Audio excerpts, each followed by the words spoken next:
Hello, hello. That was a lot of confusion going on just then.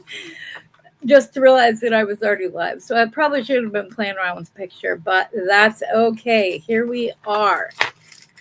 Welcome, welcome. If this is the first time you stumbled across one of my videos in the little corner of the World Wide Web, we all know as YouTube, welcome. I'm so happy that you're here. I hope that you'll find this video informative and entertaining enough that you will want to click that subscribe button and change the notification bell to all so that you never miss the release of one of my videos in the future, especially because I mainly go live. If all of you wouldn't mind giving me a thumbs up and or let me know at the end of this in the comments what you thought of it, or if you have anything you'd like me to cover in the future. Okay, got that out of the way. I was just sitting here going through designs and whatever, and I had questions, and I figured who else to bounce ideas off of than the lovely ladies that show up for me every single day. I also want to show you what the necklace ended up looking like. Hello, Tina. Hello, Leah.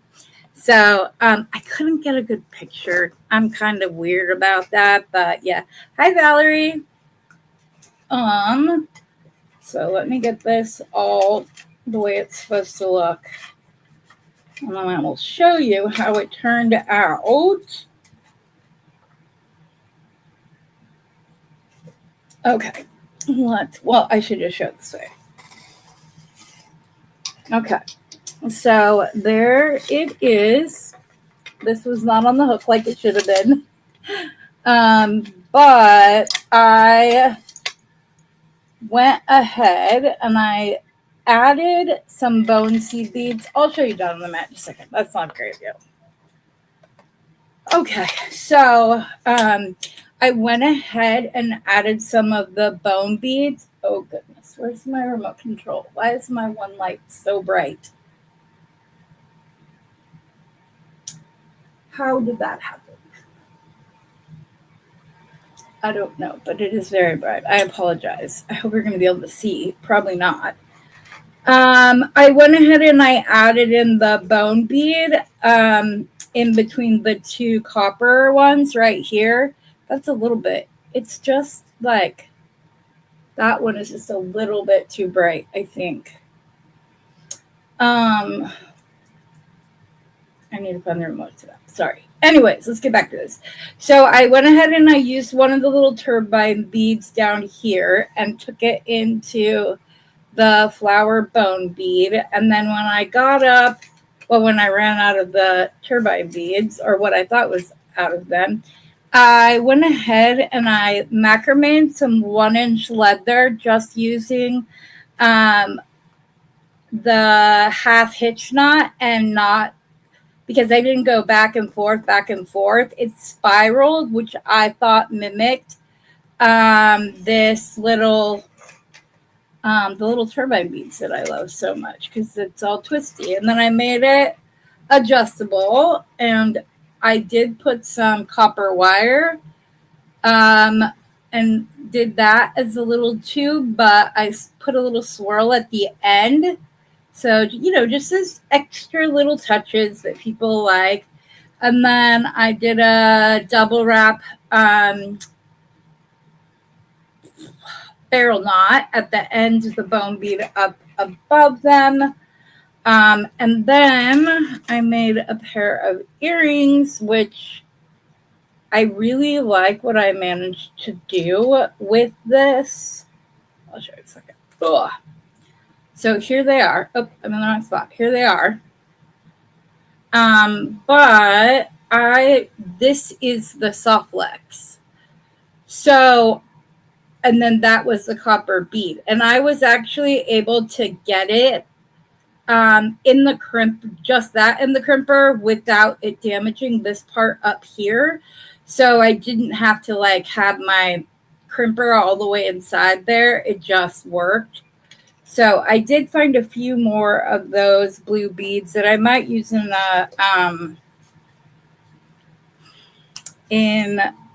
a bracelet or something. or another pair of earrings. I'm not quite sure. So, speaking of that, what have you guys all been up to? Anything fun today? You've been working on web night stuff. Yes, it's so time consuming, but taking the time to do it now will save you so much time in the future. And I say that as somebody who has not actually sat down and figured all that out, but I will. So I just love how I make a huge mess everywhere I go.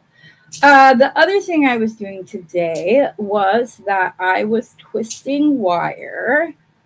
I should message DeLon because she doesn't always get the messages, so I'll just let her know.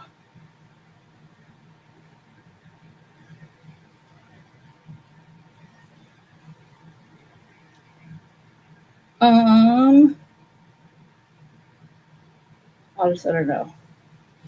There we go. Okay, just as I did with Leah, and I will with any of you guys. But I just keep knocking stuff over. So the other thing that I was working on today was that I wanted to get a frame, like, there you go.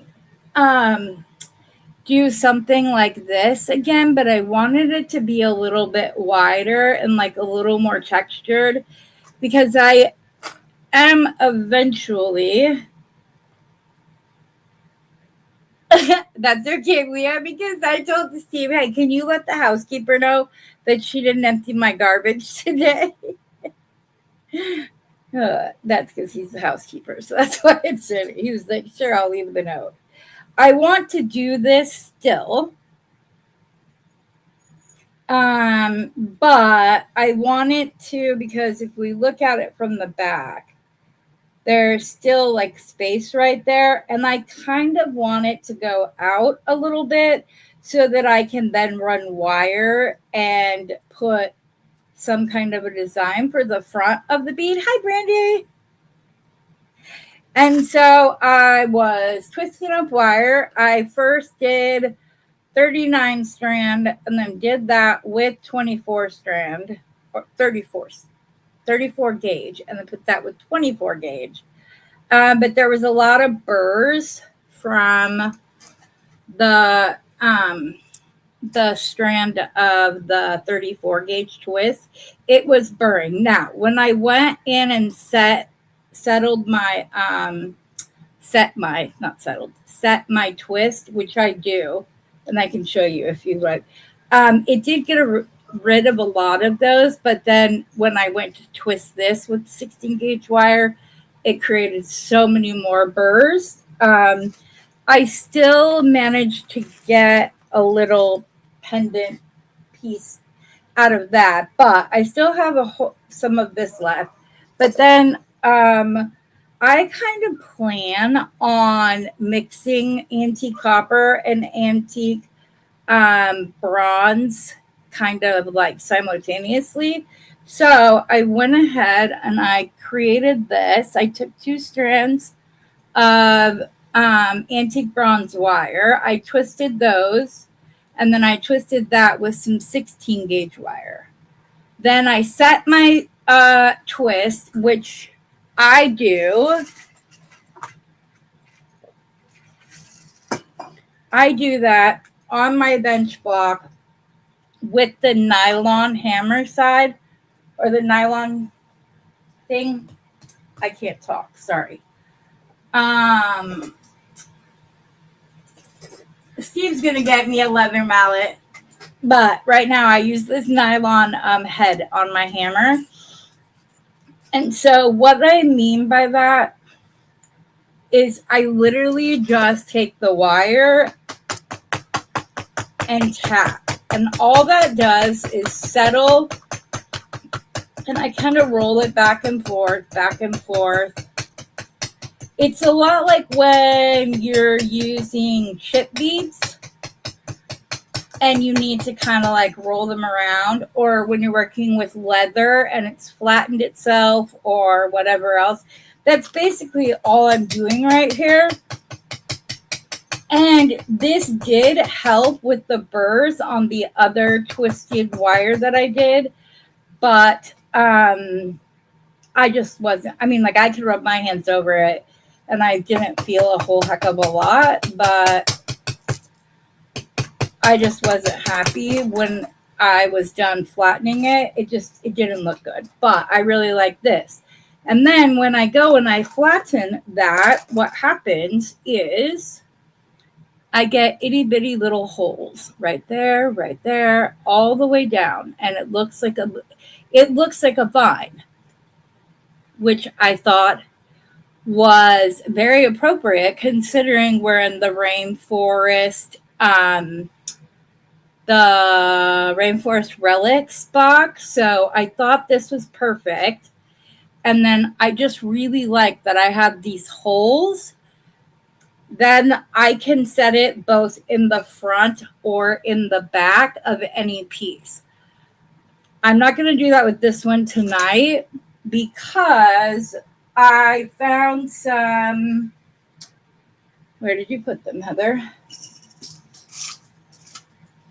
I found some moss agate napped coin beads like this. And then we got some in the various bundles. And then I added to what I already had in my collection. But this has a hole. So that's the other reason I thought I would play around with this first. Because it's not as slippery on the sides because it isn't polished. Like really, it's not perfect. The sides aren't or whatever. So I figured, I can put a piece of wire up through the hole and out of one of these little holes and hold it to itself. And I can do that on both the top and the bottom. And it would also give me a spot where I could cross over. What am I trying to say? I can go through top and bottom, cross the top across, like one over the other one, and make a loop right there. And then you have this beautiful detail around the outside of this, like, so organic stone. I just love it. And copper and bronze go with it so well. But I figured this is really good. So this is what I'll tell you about. Hi, Rosanna. How are you feeling? Hot sweat. I know. I waited to come on until 7 because I was hoping you'd been home and could like give us a rundown on all of the who's it's and what's it. We had I think we got to 117 today, but I wasn't out in it. So anyways, if you guys would like me to go through how I do this, I do it with my drill. It's the easiest way for me. It's the quickest way. Even when Steve's home, the only thing we really change is I make longer lengths of it. So like I have a whole bunch of different lengths here. And I'll show you what I meant by all of the burrs. See how they're all sticking out? Now, setting the twist did get rid of about 95% of that. Like Princess and the Pea could run my fingers up and down the wire. But then when it went around the 16 gauge wire, there were even more burrs. And I was like, it's just breaking the whole way down. So it didn't make much sense. But so then I switched to this. So all I do,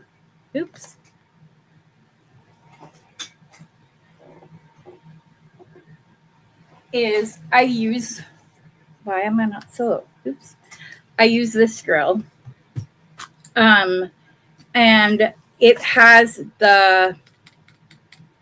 this tip on it. Can't think of what this is called, but it has this on it. You need to have this on it. So even if I'm twisting with small wires that this drill isn't going to grab onto, all I do is wind like a couple of like twists or bend it or whatever else so that it has something to hang on to. The biggest thing you need to know, oh, it's ended at 7 p.m. Go for it, sweetie, you deserve it. Put your feet up too. Tina said, nope, I couldn't do that. Oh yeah, the temperature? Yeah, I didn't go out in it. There was no way. Steve worked till 3 o'clock. I was like, are you crazy? So I will show you what I mean by that.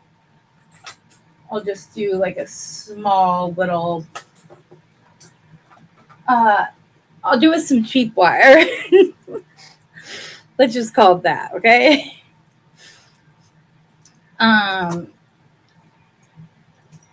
So I have all these little like spool things that Joann's used to have all the time. And when they were closing, Steve bought a bunch of them. Being the sweetie that he is, not really. I think that it's not the best quality wire.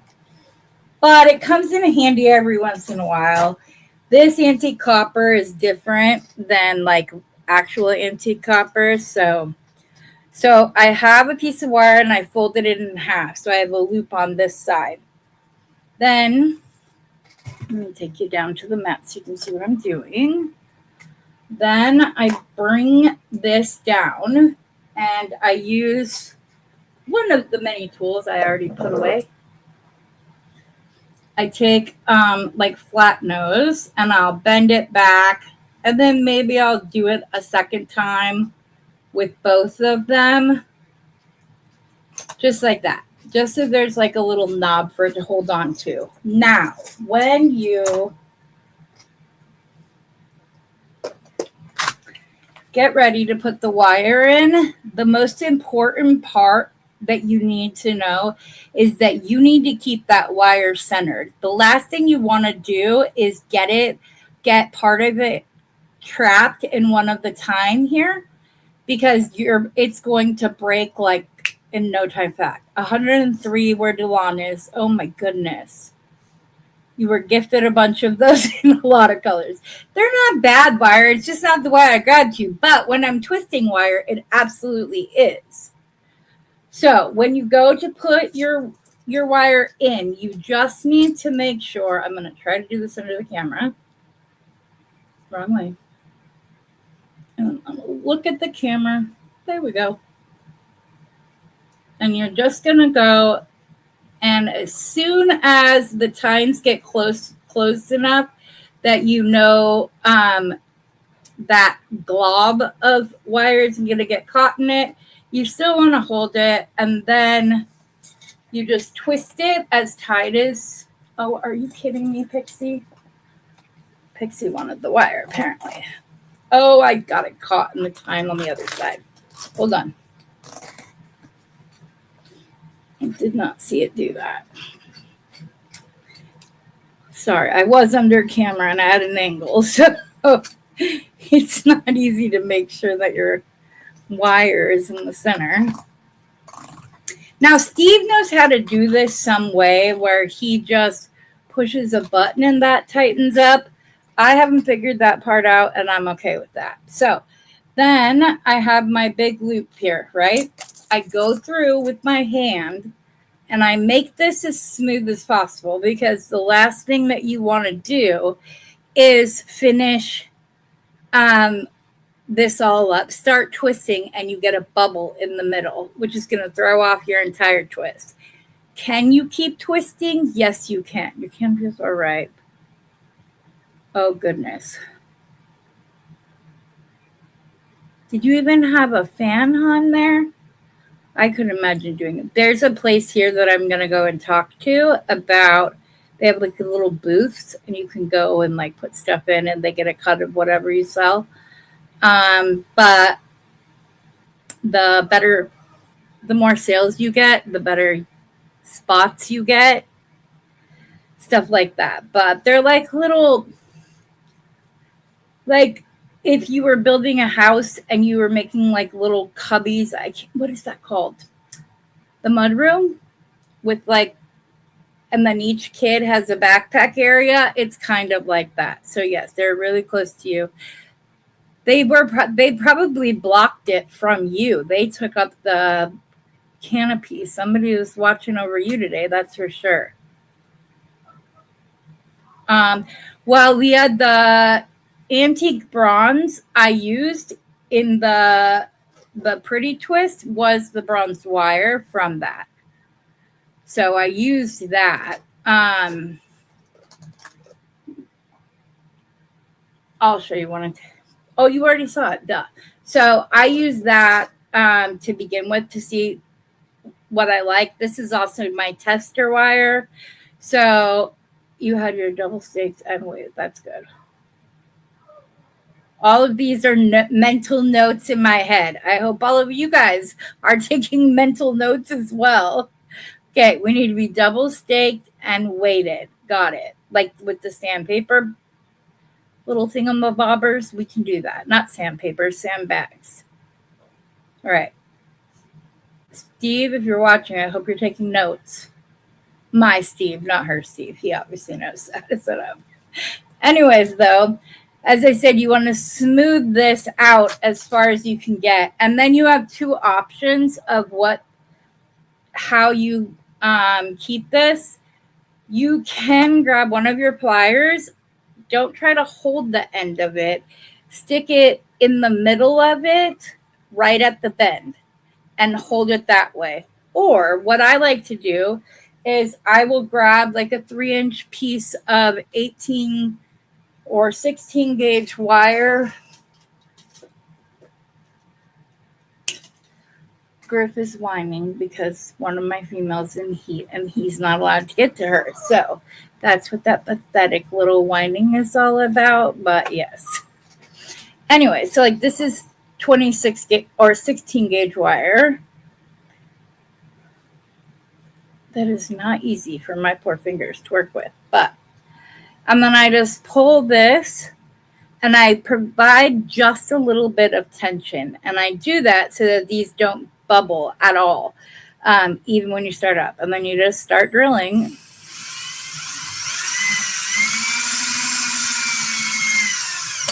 And you're going to feel some resistance up against your hand over here. So you're going to want to still keep it taut, but don't try to pull it from the drill. Let it go to the drill, but still keeping a tension there. So you're just going to keep twisting, stopping every once in a while to see what you think of the twist, whatever else. You're going to take this out before you unscrew this. Let it do its spinny over there, not at the side where your face is. I speak from experience that is not a good idea. So then what I do after this is I set this twist. So I don't just set the final twist. I set each of the different steps. So, and if you guys are all like, yeah, we know we've done this, tell me, and I'll stop going through it. I don't want to assume that, I don't want to assume that you guys are interested in any of this. But I can keep going if you would like me to. I don't mind.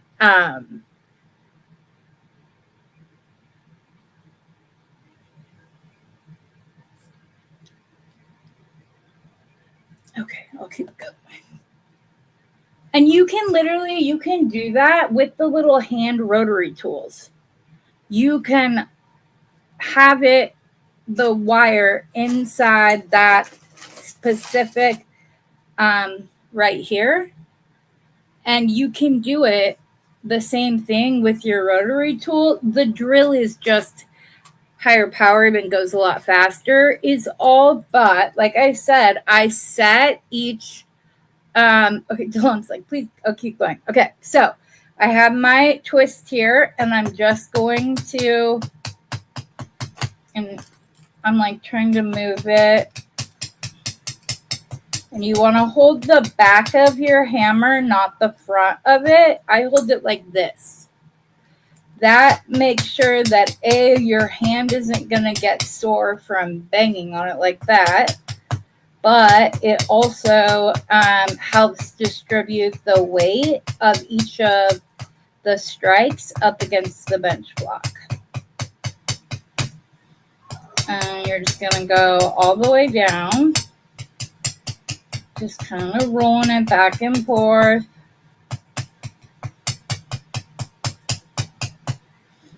And I'm going to keep the little loop at the end of this piece of wire so that I have it. It's still pretty straight. You can see it's got a good bend to it still, like all of that. And then let me twist this one with 18 gauge because I have another container of 18 gauge. Almost whacked myself in the face with this piece of wire. All right, and then I'm going to measure how much of this wire I need. I'm going to cut it off. And then at the end where there was our little fold last time, that's where I want to fold this again. Just going to grab at the very top and squish it together. And this is what we're going to stick in the drill bit, in the drill.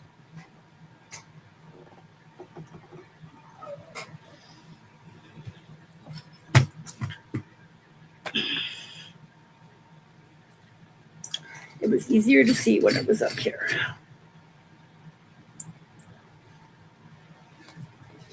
And you don't need to open your tines all the way. In fact, the fewer times you close. Why are you not closing?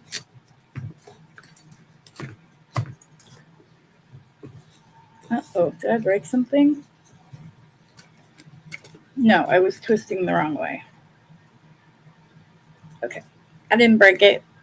I thought I did for a second. Like I said, Steve can do it just by pushing the button. I don't know how he does it. He also tells me I don't have to twist that hard, but I do.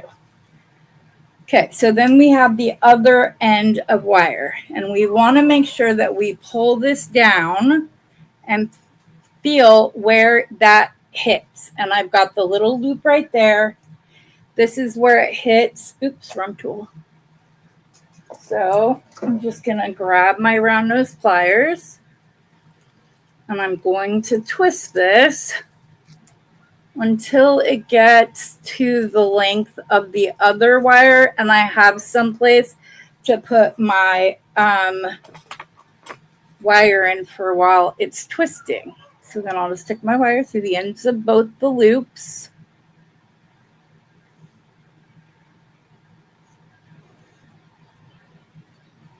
Pull it tight again. See, this one is not straight. Which one? The red one is shorter. Or I mean longer.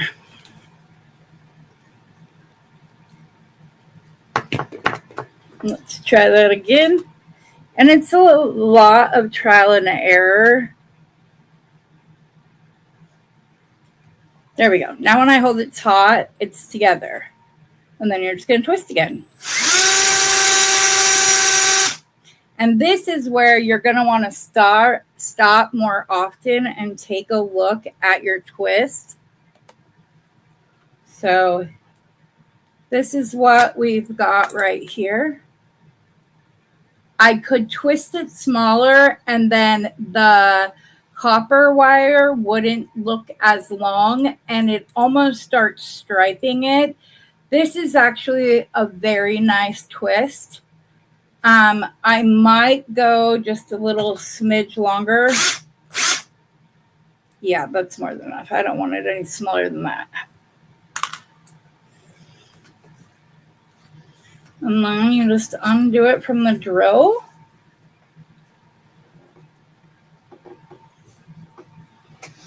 And then you're going to set your twist again. So this is about the equivalent of a probably 14 gauge wire, I would guess. These come in handy for many things. Going through and setting the twist at each junction of time is going to help this not only stay together better, it's going to work hard in a little bit so it'll stay in place. Like I said, when I pounded the other piece, I did it specifically so I could get these little holes that I can weave in and out of.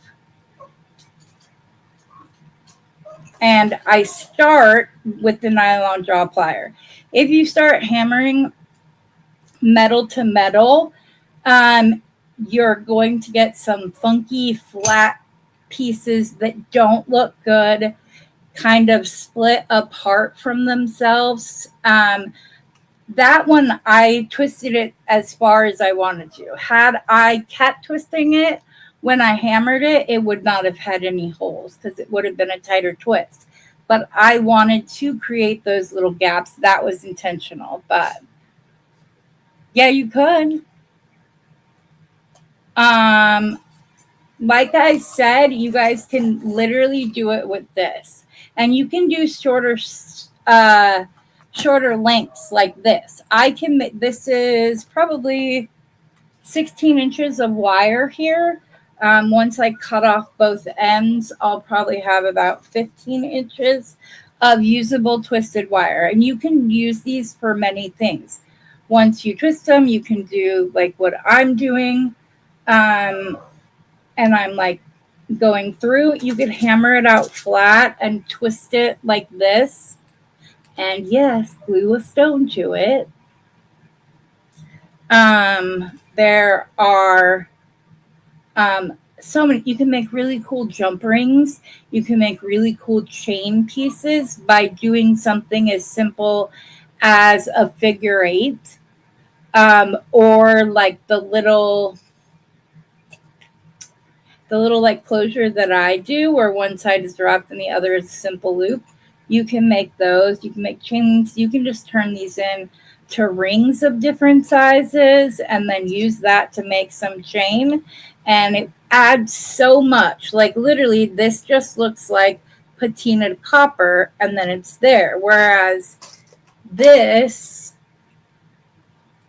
is the bronze and the copper. If I wanted to, I could twist these two together and have an even stronger base. And as you can see, putting those together, if I were to do so, would be wide enough to go completely around even the thicker pieces of this moss agate. And there's just so many things you can do. I'm going to tell you that I used to be really scared of the wire work. I wasn't sure how to use it. I wasn't sure what I was doing with it. Most of what I just said, a lot of that came from trial and error and talking to Rosanna. Because Rosanna helped me with that a lot. She would tell me, don't pull like this. You're going to get an uneven twist. She was there. She'd say, oh, well, maybe up the gauge here or whatever else. So if you ever have questions, feel free to reach out. But a lot of it's just playing. And I'm sure that, like most of us, everybody has that, like, cheap beginner wire that we bought that's still in our stash, but we don't know what to do with it. And we don't want to use it in our daily wire because maybe it's not as strong, maybe the color isn't, whatever it may be. You'll be shocked. Leah, if you took the antique bronze and the rose gold wire, that is gorgeous. It is beautiful together, those little spools of wire. And you can get the gauges in the craft wire that the majority of us use, where it's all the same wire. They just slap different, what's known as white stickers on them. They're all the same company, the same brand, and then other brands put their name on it so that they can go forward. So it comes in really handy. And as I said, you don't have to, it doesn't take a lot to set the twist. It's just a very important part that oftentimes gets overlooked. and then you get more of that burn, you get more separation, and you're not sure why, and that's why. Now, if you do get a bubble somewhere, you can keep twisting, and then when you're finished, just cut the bubble area out. If there's no reason to just stop and throw it all away, you can keep twisting, and it's just like anything else. It'll just make it a little bit like a weird little shape or whatever. It happens to us. It happened to us today. That's why I have like the different lengths, because we did get a bubble in the middle, and so we just kept going, and then we cut the bubble off. So I have more. So that's what I do with that. Silver and gold look great together. Silver and copper, gold and copper. These twisted wires are awesome for Christmas ornaments. For when you're doing your icicles, you can have this twisting around your beads, and it looks beautiful. Absolutely beautiful. Those are oftentimes my favorite ornaments, is the ones that have the twisted metal on them, because a lot of us, we don't want to do the same color scheme, the same whatever year after year for a Christmas tree, but we also don't want to have to go out and buy all new ornaments. So if you do twist silver and gold, then you have that fits many different color schemes for you. So all right, that's where I'm at with the twisting wire. I'm going to play with this later on, and I think I'll even be able to get 24 gauge wire in here. I have 26 if it doesn't, but I would prefer a little sturdier. It's just going to be the frame. I will literally just be going like back and forth on the back. That's just a couple of times, just to make sure it's held there, even with this, because when I do it, I want to do it as if there's not a hole there, and put the ball head pin, knot head pin, whatever it is, in at the end, and then go back and weave over it. But I only want to do one side of that. So I still have to play around with that a little bit more, but yeah, just play with it until you're comfortable and you have a good gauge. You have a place where you think that you're happy with the way it's turning out with the cheaper wire, and then go and use it with the regular craft wire. It's fine. I test a lot with copper wire. It's the least expensive wire out there. It's what I prefer to do. Plus, I like how it looks. Again, it's that little bit of extra something. You go and wind this around your icicle ornament, and they now have like the two colors. It just looks really pretty. And then when the Christmas lights hit it, it just like glistens better than had you just had one piece of wire and you wrapped it around. This offers like pretty lights all over the back of your wall and whatnot. So there's that. Okay, so I did find those, and I was thinking that it would be fun. I want to do a cha-cha, and I need to go back and watch Rosanna's video where she said she did it, because I want to do one of these, because I believe it was you, Miss Tina, with that. Was it you who did the oh my gosh, the peacock? Because that was stunning. You gotta go check out Tina's work in Beading Besties. She makes the prettiest stuff. It blows my mind, the stuff that she makes. Yeah, but I know I've already said it 5 times, but set your twist. You always want to do that before going on to the next step. It helps the integrity of the wire as you go, because it is compressing it into itself, much like you do with the magical crimper. That's what you're doing to the wire the whole time. So that's all fun and good. Anyways, I want to figure out how to do something like that. The peacock one. Somebody did a necklace with like this peacock that had like all these little danglies off of it. I could have swore it was you. Am I wrong? Let me go see. I think it was you. It's absolutely stunning. Groups. Let's see here. Delon made a gorgeous piece. A couple of pieces, actually. Yes, Tina, it was you. So she made this, which is beautiful. That is probably the prettiest memory wire bracelet I've ever seen. It's gorgeous.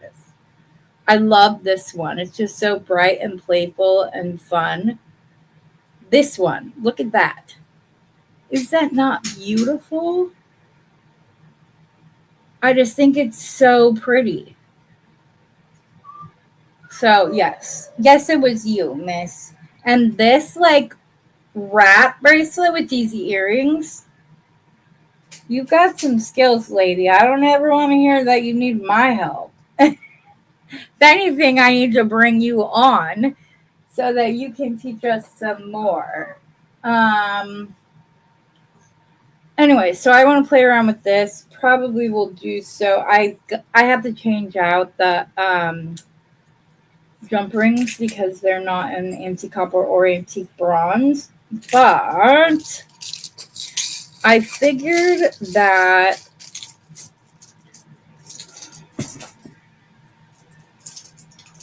I have several different beyond just what we got in the box. Like we have those leaves. We got these links, which are gorgeous. These links, which are also gorgeous. Then we got the green, like silicone ones. Right? Yep. And then I still have this one from a few months ago that I thought could be pretty with two of these up above. Maybe going in the opposite direction you could do, or you could do it in the same direction. And you wouldn't even need all that many beads to do it. To achieve like the look you're going for, just throw some beads in between, like here, and then you could attach chain all the way around and be done with it that fast. I also have some of the moons. I have those in like every color. This is going to become a leather project. I'm just not sure what I'm going to do with those yet, but I have like one of these big mandalas, and then I have a bunch of the smaller ones too that I thought could be great for like bracelets and earrings together. And then I have these that you can just like hang stuff at the bottom from. So, but I think I want to start here. What do you guys think? I think I almost wish that like I could have, I don't know. I just think that looks very pretty together. So this one might just get a chain and like one of those hanging, not this thick of one, but something hanging right there. But let's start with this because I think it's pretty and I think I'm going to keep it. Oh goodness, Heather, what do you want to do?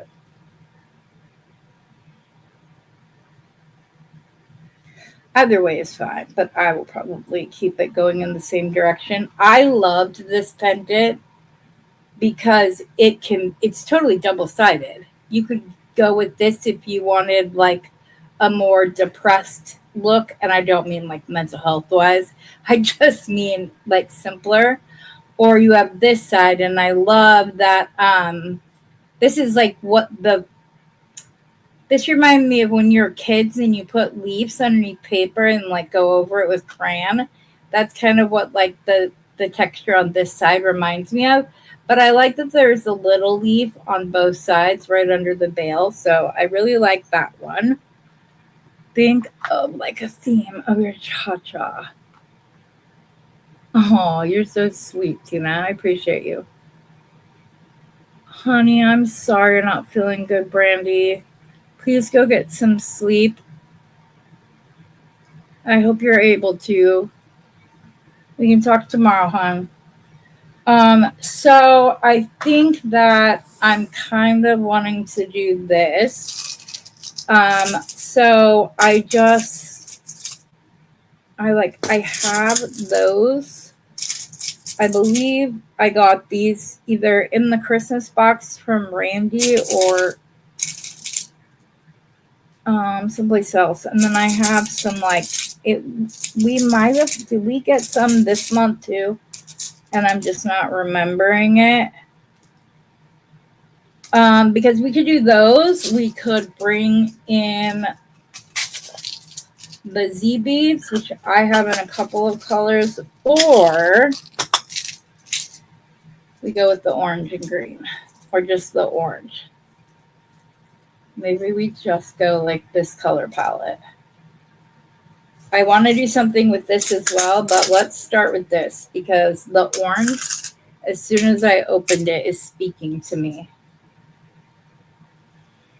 And I think I just want to do a little section just right here. Maybe have one bead up on top of this and then go to chain, because I don't think you have to do much else here. I think that this is going to be really pretty. I have some spacers over here that we can use. I also have these. These are clear bronze line beads. Those are gorgeous. Those will be pretty in between those. And then I thought I had a bunch of bead caps, but I haven't. Like, I have the ones we got this month, and I have like my daisy spacers, and I have a gazillion of those. I don't ever need to order those again. Oh yeah, see, I was pulling it together in multiple places. This has the little wavy spacers, and it has the little flowers. I would see these in more of like a link piece with something that's smaller than these, so maybe that's what we use next time. But let's see what these bead caps look like on the orange beads. I am kind of like weird about not wanting my my bead caps to cover the entire bead. Is this it? I think it is. The color seems to be better now. I don't know why it was so bright earlier. Okay, where did my copper bead wire go? Don't need very big, so this should be enough. There we go. Let's see. I think these are going to be too big. I know I have some bead caps though. That's what's bugging me.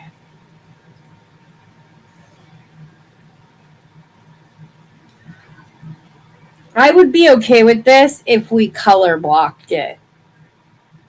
I think if we did like 3 of the dark red and put a bead cap around, on either end with one of these in between, and then go to maybe the lighter yellowy color and do it with the in groupings. And I don't think that would bother the bead cap would bother me then, because you're getting to see most of the outside beads and all of the inner beads. So am I weird, or are you guys like that too, where you don't really like bead caps that cover up the whole bead? You guys are the best.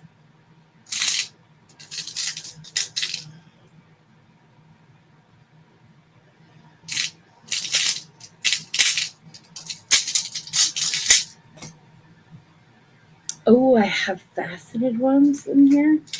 Oh, how did I not realize that? They're smaller though. Those would be good for another piece.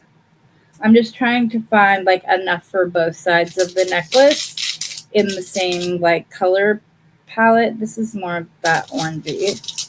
Then we can do the darker orange, like so. I don't think I'm gonna go this as its own thing. I think I'd rather do like the yellow on both sides, and then we have the white ones. And I think that will be pretty and more than enough beads to finish off this necklace rather than doing, wait, that's yellow.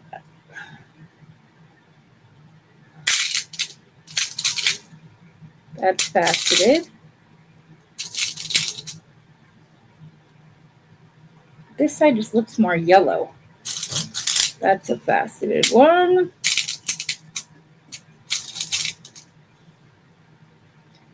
We might have to do the more, those are faceted. Why can I not find more yellow ones? They're sitting on top of each other is why.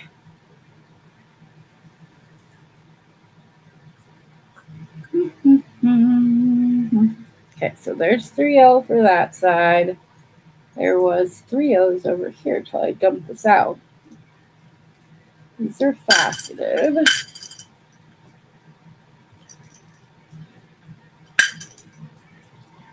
I don't know. I just figured I'd come on live, see if anybody else was beading, see if anybody else was up for to like collaborate. Okay, so we have the dark red, we have the yellow, we have the white on that side. We need the white on this side. And then we, yeah, let's start there. Got the rest of these. Sorry, that's really loud. I'm very like wary of that because there were certain like online bead sales that I had to stop watching because just the sound of the beads like hitting the table or whatever was too much for me. Okay, I'm gonna throw in kind of a milkier one just so we have those. There's the yellows, the dark reds, the whites. Here we go. Don't need, keep that one darker red. We have enough. Okay, sorry. Yeah, I don't like the whole, I don't like it. And in fact, I have been doing more what I call naked beads lately, where I'm just like, I'll put a spacer in between or something. But for the most part, I just want to see the bead itself. So I don't even know that I'm going to put a daisy spacer in between these, but we will see what we think. I'm going to start with the trying to get this in the hole. That would be helpful. Okay, let's hope these are long enough. I think I need to do a seed bead just to give a little bit more space so that the bead, the wire isn't exposed at the center. And then I don't even want to, I think I'm going to do darker. Let's do,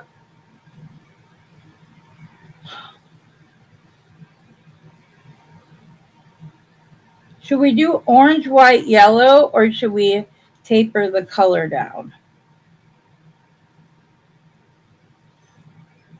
I can't decide. Oh, and I need to pull out bead caps.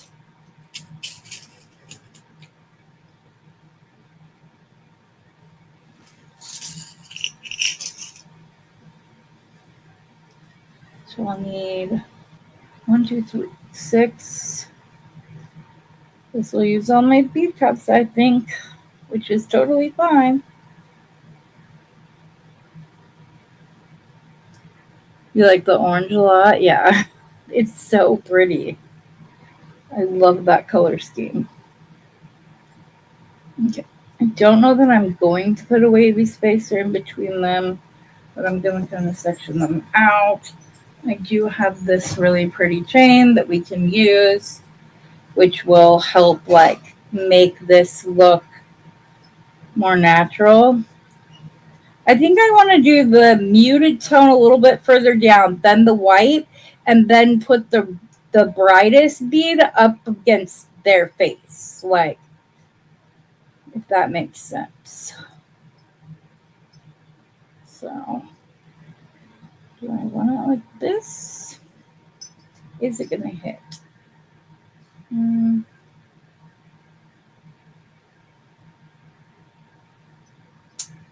Don't we have some smaller?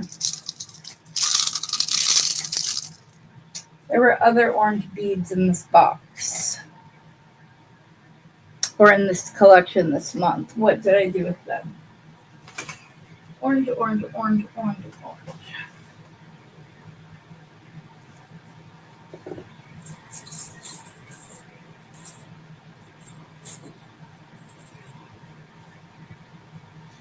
I don't know where I put them, but that's okay. We'll deal with what we have. That's hitting, and that's going to annoy me. So, we might do links that then attach to this. So I'm going to grab some. I'm going to go ahead and use gunmetal just because it's the most. No, let's do copper because we have the copper wire and the color. Maybe we just do this.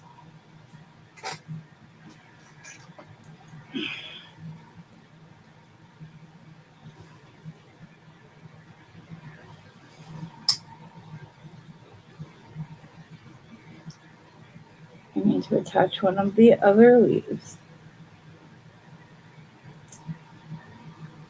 I cannot wait till my new glasses get here. I swear I'm having a really hard time gauging where like the opening is of things, and it's driving me crazy. But it came up during the eye exam, so hopefully that will stop happening. Wait, do I have this on backwards? I don't really know if there is a backwards. I'm not going to worry about it. Squish.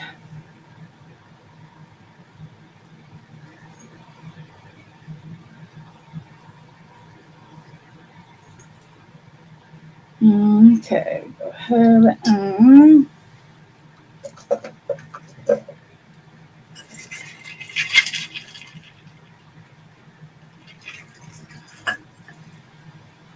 yeah, exactly, Tina. I think I'm gonna do the white in between the orangey, the like more fiery orange, and the like lighter tones. So we will start up there because we're gonna come down from there.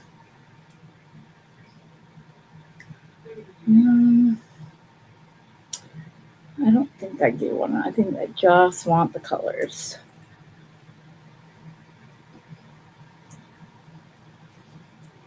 Yeah, I just want the color blocking. And then in between,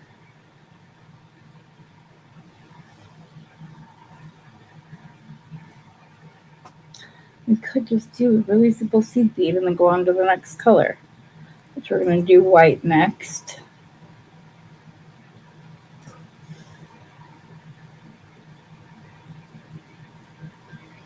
Do you need me, or are you just watching, Steve? Oh, he's not even right there anymore. Popped his head in for a minute.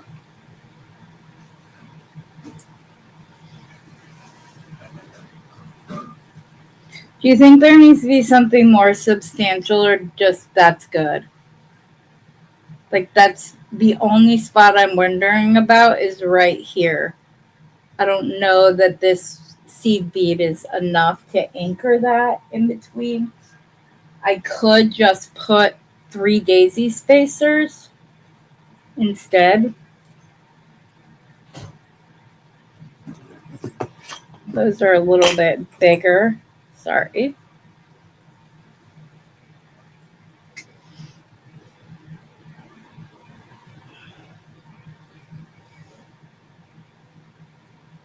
I think I like this better. Because it just continues like the total tree thing. And see how it just kind of like perfectly fits right there. That's the other reason, because Delon is off tonight. Delon is going to come on with me on Beading Besties soon. We just got to pick the date.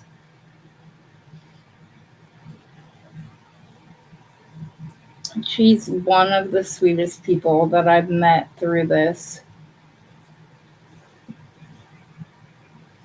She sends me a little pin every morning, sometimes more than one.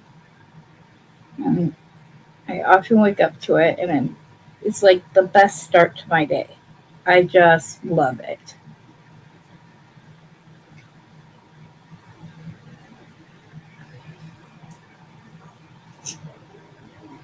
And on mornings like this morning, I really need it.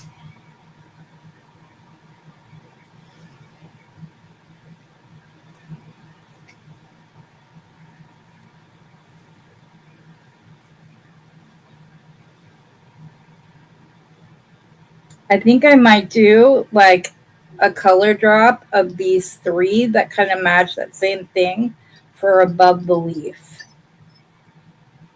But for now, this is all I want. So we can go and put this on. We will attach this via jump ring once we decide how we want to do that.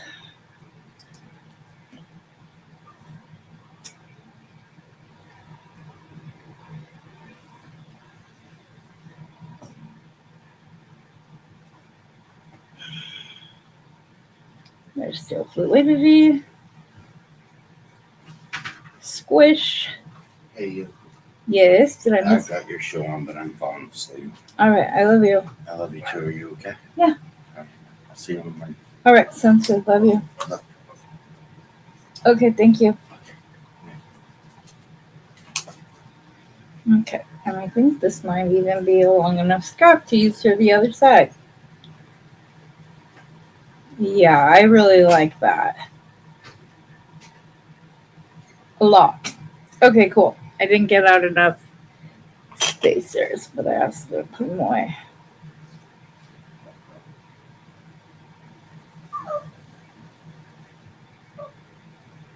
Oh, you have your grandson? I'm jealous.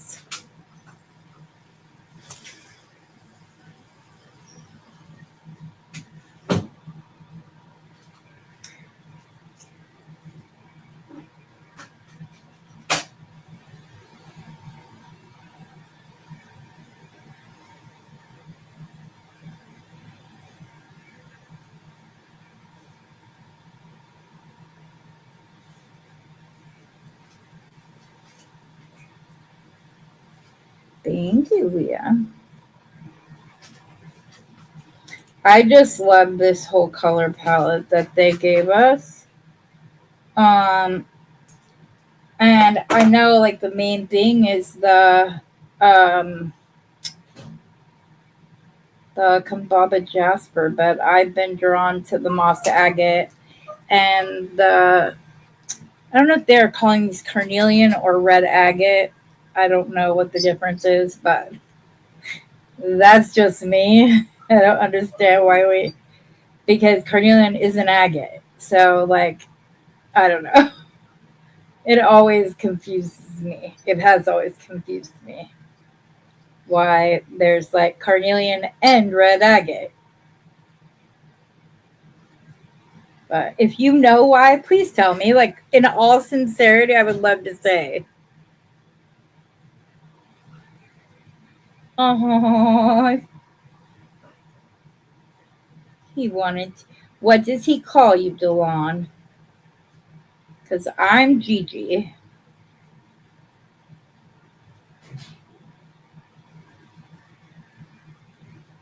And for the longest time, she pronounced it with a D. It would be Gigi.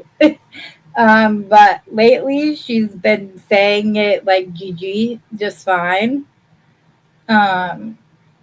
Which is great, but also like a little sad because I like the way she said it when she was younger. So, but it's all right. I love these daisy spacers in between those leaf bead caps. Those were perfect for my little strawberry. They color up very nicely with the markers that I have. They turned a dark, beautiful green very easily. So,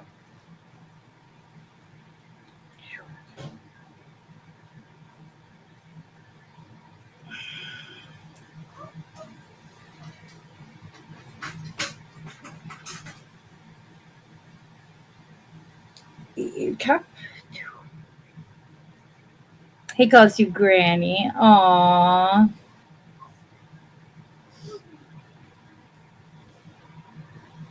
That's sweet. I figure if I'm around for the next generation, then I'll probably be Nana or Granny or whatever. Where is it? Oh, he went.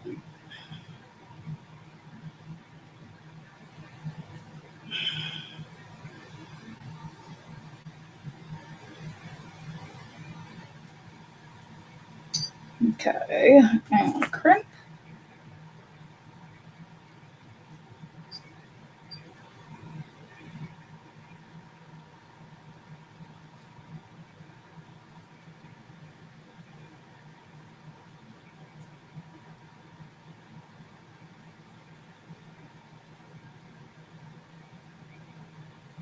There's probably not something here, but no, it's just fine, Heather. I was sitting there like, I don't feel any more resistance, but is that all the way crimped? It is. I'm just ridiculous. Okay, so we're going to do this.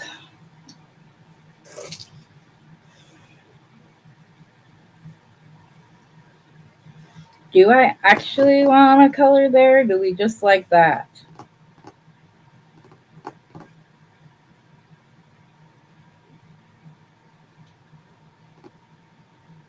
Because I have larger jump rings that connecting all three together with would not be like a bad look if we just went like this one and then the leaf and then the other one and close it.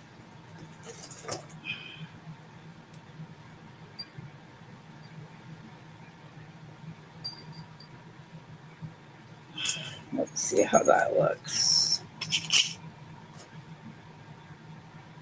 I'm not mad at it. I might want a smaller ring.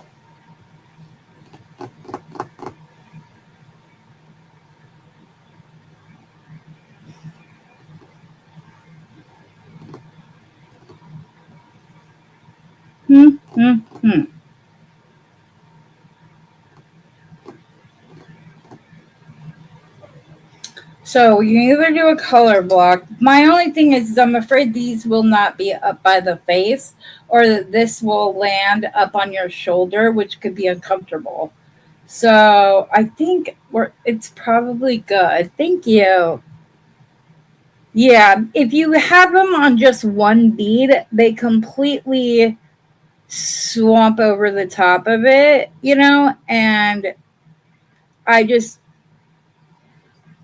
I'm in an organic hyperfixation, I guess, because I like it. So let's just go ahead and measure this. Did I put it under my mat or up on the... It's not under my mat, so there it is. Okay, so We are at 5¼ inches, so 10½.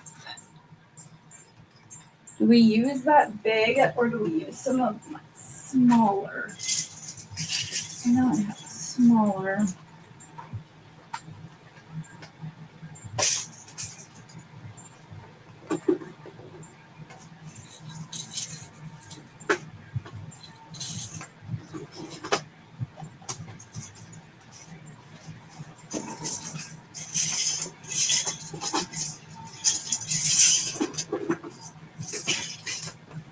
Okay. Wait, where did the other one go that I grabbed? Did I drop it? Or did I not actually pull it out? What the heck? I had to have dropped it. Let's see here.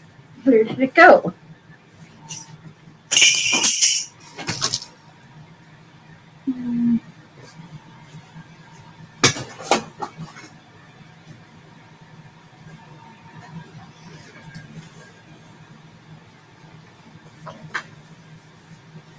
Okay. Balloon chain. I like this chain better. This is a little too yellowy green for me. Is that going to be too? I think that's okay. And then I think this is going to hit fine. So 10.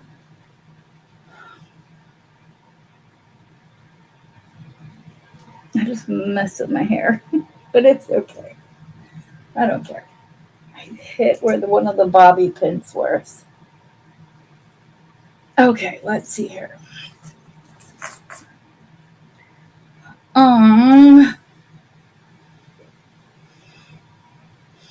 Or I have the links too. Yeah, I think I'm gonna make some pretty earrings like this, and I probably will do like a triple stack, but it will be like the dark, the white, and the orange, and the more like yellowy orange color. Just to keep it not so big, but you could do a couple of them or whatever else. I think.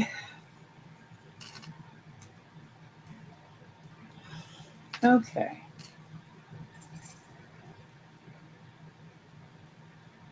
I really only need like 4 inches, or no, not 4 inches, 5 inches on either side. That will give us a 20-inch necklace.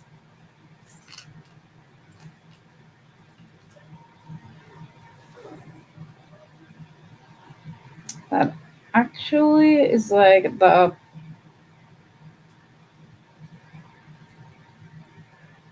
Do you guys like this, or do you guys like the more textured chain? I just don't feel like the Lumachina, it took like the yellowy part out of here, and I like the brown part.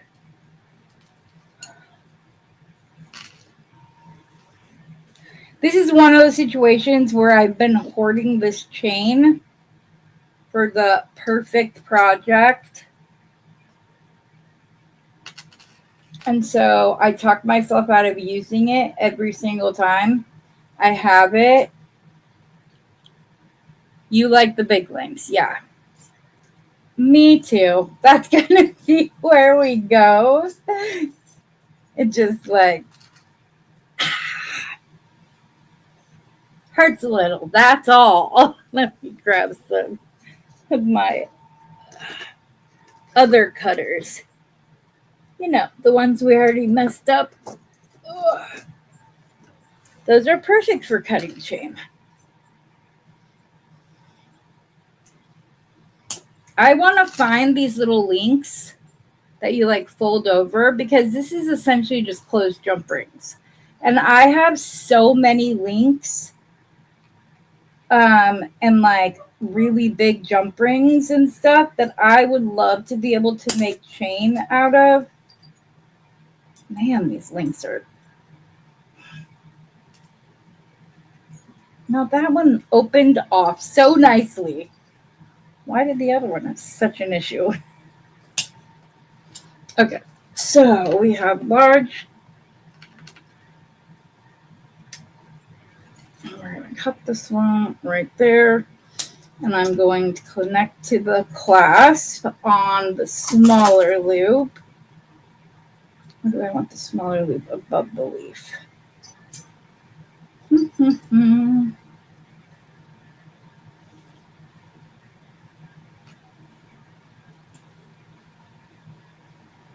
Okay. No, I think I want to join with the smaller leaf. Or the smaller link. I think that will, well, no, because I have the big jump rings. So let's start with the big, and I'll use smaller jump rings to connect to that with these jump rings that are almost the same size as the other link. I think that's the best bet. And then I will need 2 for the back, one to put a lobster clasp on, and the other one for the lobster clasp to go into. But this chain is essentially, it really does. I like it a lot. So, but I'm sure you guys have stuff like that in your stash where you're like, you pull it out every time and then you talk yourself out of using it every single time. Happens to me all the time. Uh-oh. That is not going to do what I want to do it because I don't have this link. I do not like the way that looks. Because it needs to attach the other way.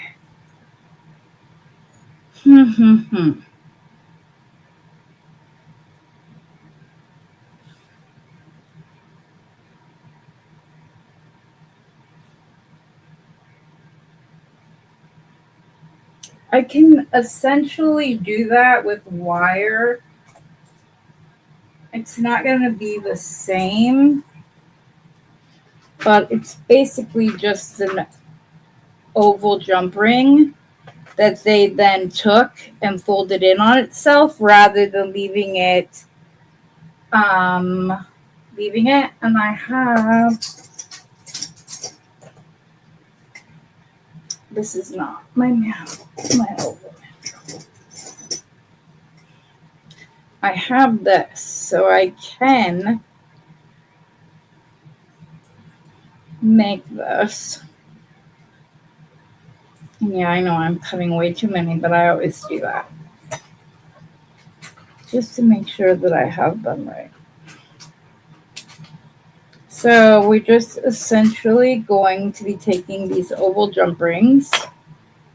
And what we'll do is they will go through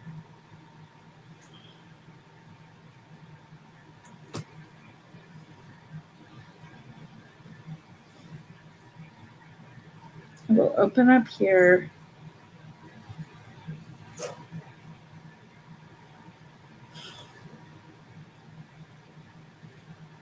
This is the wrong mandrel size. I need the next one down.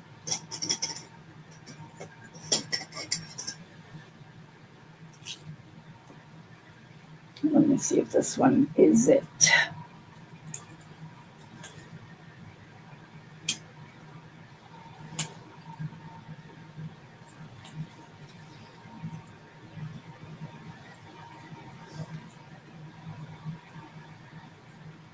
Okay, let's try this size.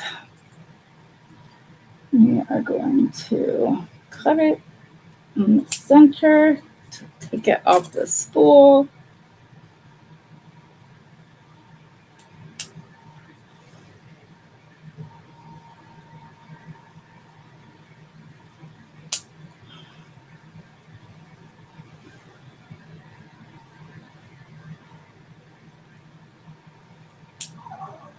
The only thing about these oval mandrels is I never feel like I stay in the center, and it drives me absolutely bonkers. So then I inevitably like give up a jump ring in order to get it to cut right. Being able to actually see will be fantastic. Okay, so now we have this. You can just open this, connect this, and you're going to take your pliers and you're just, well, I think you have to attach both sides first. And I'm just going to close this.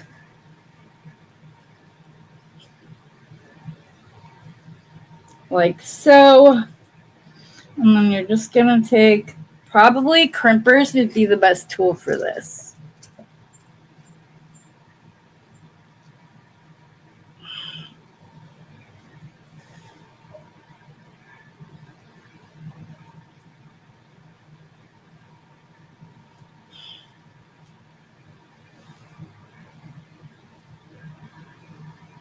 Fold that one down.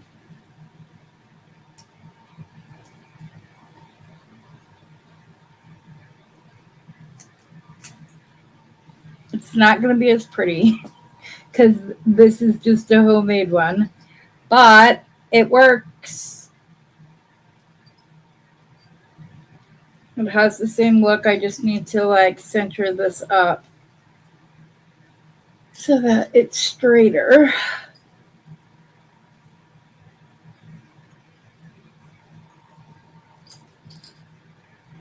There we go. Okay, other side. Other jump ring. This is a lot just to get to this. Around on the back, I'll just put a smaller jump ring. It's just for the front of this one that I'm like, okay, I will make the connector link by hand. Okay. Where are we? So this side.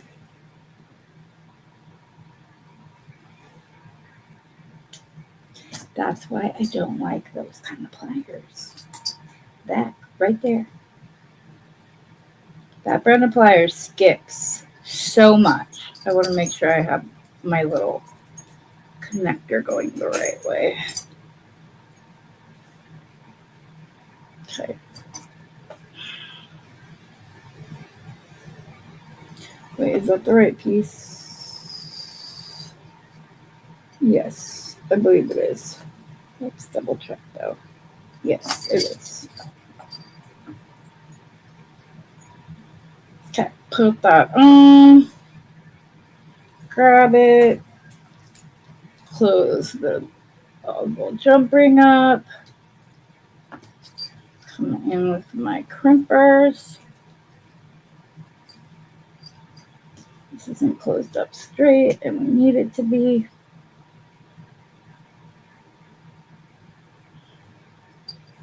Okay, and then we'll hold that out and we'll crimp down one side.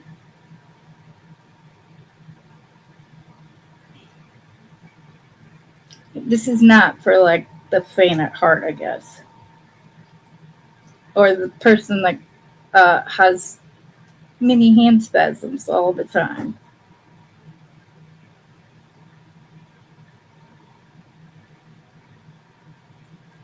Oh my goodness. See, it's not centered up, and that's why it's not sitting in the grooves of these crimping tools. There you go. Now this one needs to be turned in more with the round nose pliers. I could have just done this. I just realized that. That would have been so much easier. I will probably redo these links afterwards, just know that. But I don't want you guys to have to watch me fiddle with this the whole time. When as soon as I pulled out the round nose pliers to do that, I was like, oh, that would have been so much easier. I could have just taken a flat piece of wire and rolled it up and then did the same thing on the other side. That would have been a much easier way of doing that. So, just in case. someone's not following what I say, and I don't want to assume that they understood what I just said. I had somebody ask me to go through most of this better, so I am. So all I should have done was like rolled it into itself there, then put like the ring just a little bit and make like a little infinity sign, cut the wire there, and then you can come in and kind of straighten this out, but then open these little loops to attach the links to.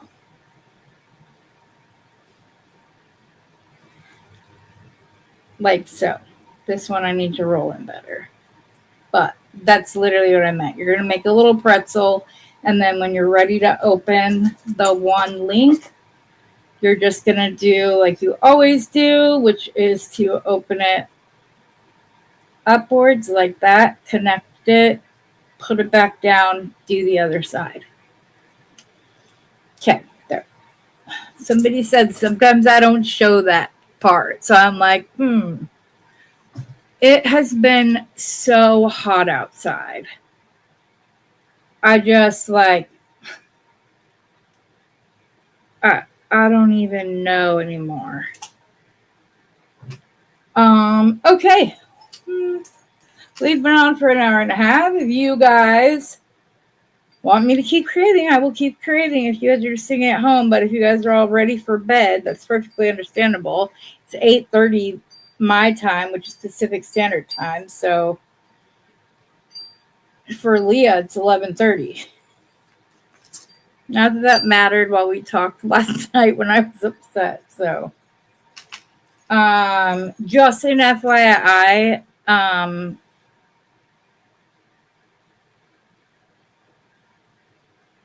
Linda will not be on any of my lives anymore. And anything to do with my channel, nothing. Just, I woke up to a very rude text message, and I said no more. I don't want to be that person that is like, don't watch, but at the same time, I have to be protective of my own mental health, and I'm sensitive, and there are people out there that tell me I can't do this and be sensitive, like I have to have thick skin, da da da da. That's who I am as a person, and I'm not willing to change who I am to do this, because then I won't be authentic. You guys won't be getting me. You guys will be getting something that somebody else wants of me, and I'm not okay with that. So, I'm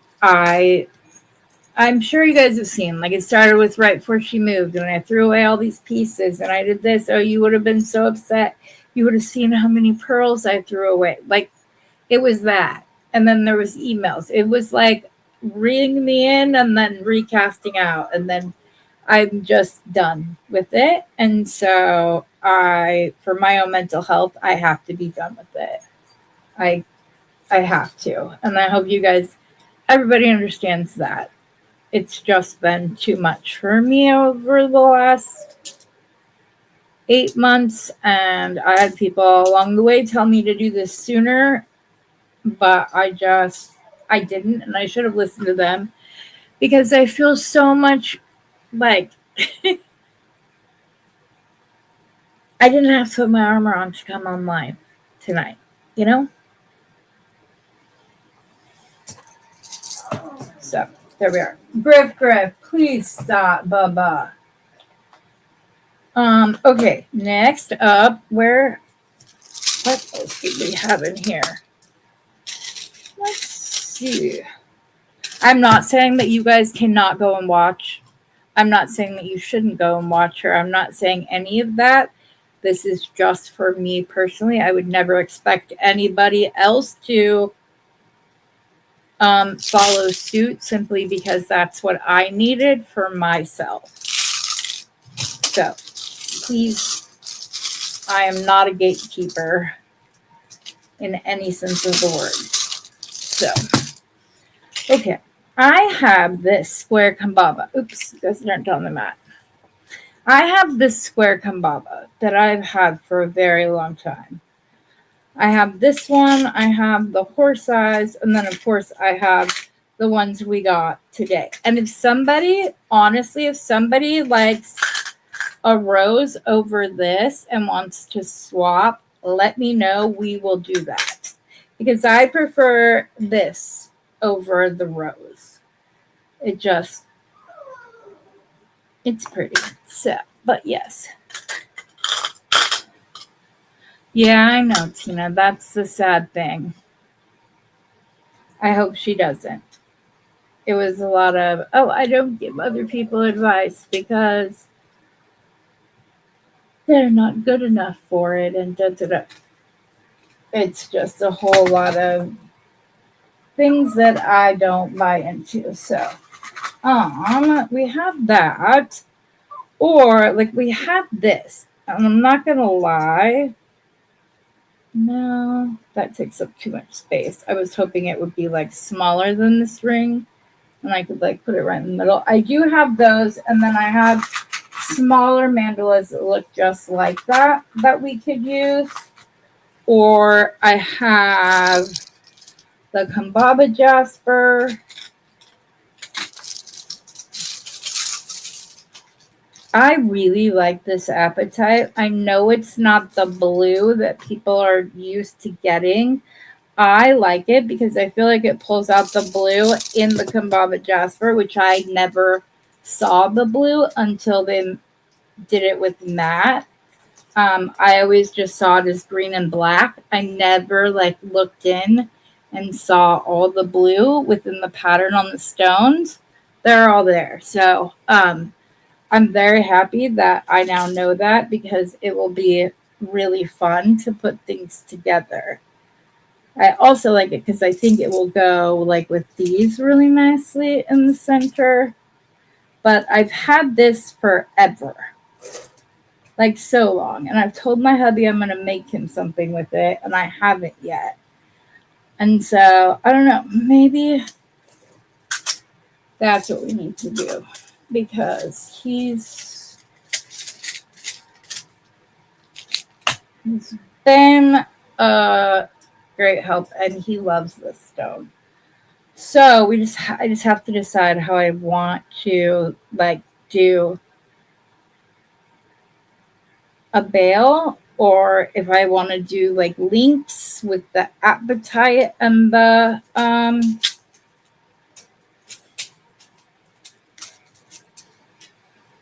see, I like this with this better than this with this. Isn't that crazy?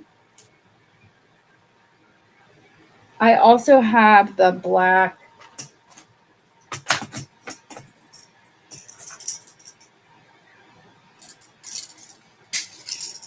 I have the coins and squares here, and then I have the coins and the English cut from the box as well.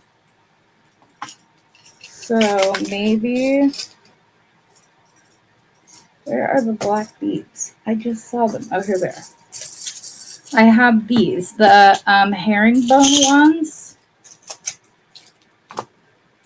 That could look really cool in between like two of the English cut.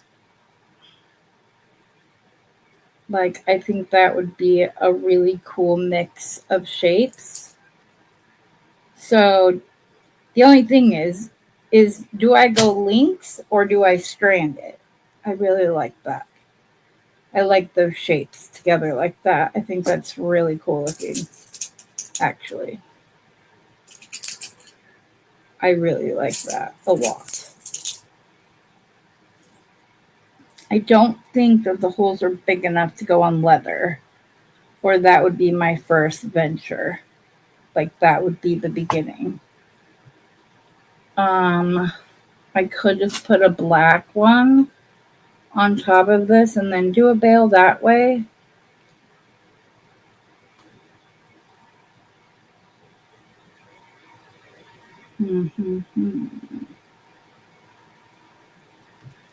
Yeah, I think that's what I'm gonna do. So I'm gonna grab some. I'm just trying to figure out which color wire I want to do with it because the bronze wire I have doesn't match the bronze findings.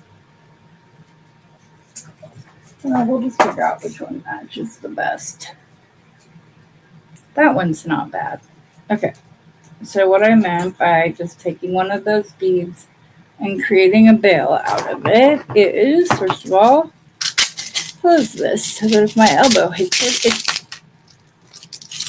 doesn't go get knocked over. There we go. Okay, so I'm just going to start this out by doing a bend and then making a loop. Needs to be big enough to go in that hole right there. Open this up. This would be cool for a beaded bail if I was doing this for myself. Oops, I don't think I made the hole big enough. Either that or I didn't just open it wide enough. You will see which is the case.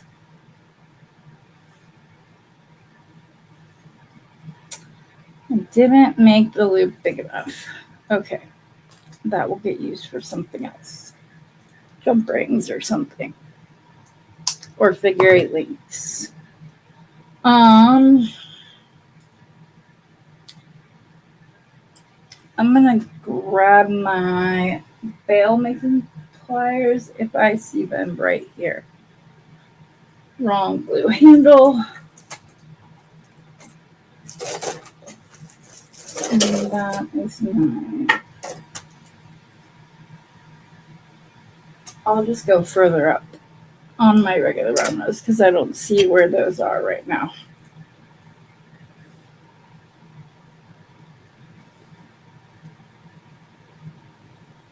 That one's much better, I think.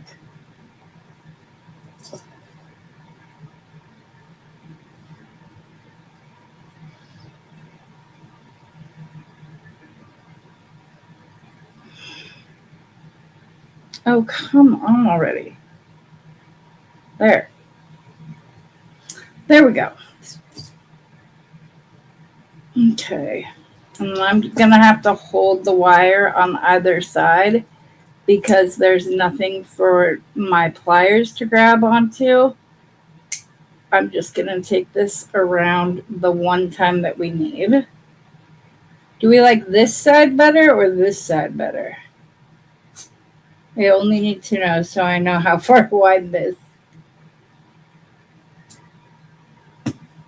I like both sides, so I'm like torn.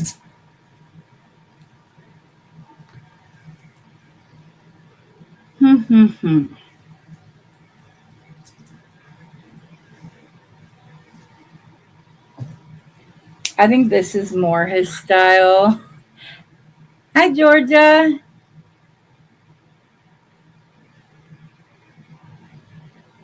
What about what? This is Kambaba Jasper. These are the herringbone black beads that I bought recently. If I want that to be the front, I've got to bring this at least like that. There we go. And then we're going to trim the excess wire, tuck in the end, straighten this with my fingers, and then I'm just going to put this black bead on top like so, and then I'll create a loop, and that's where my stringing wire will go through. But this gives the space necessary for the beads to not get trapped up against this square. Because if you just have the square, you've got to have more, like this is really wide. So you would either have to do like a whole bunch of beads to start with, or you just do this and create your own little bail just using a bead. It doesn't have to be like all complicated or whatever else. It can just be.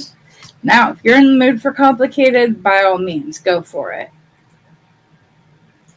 I am not.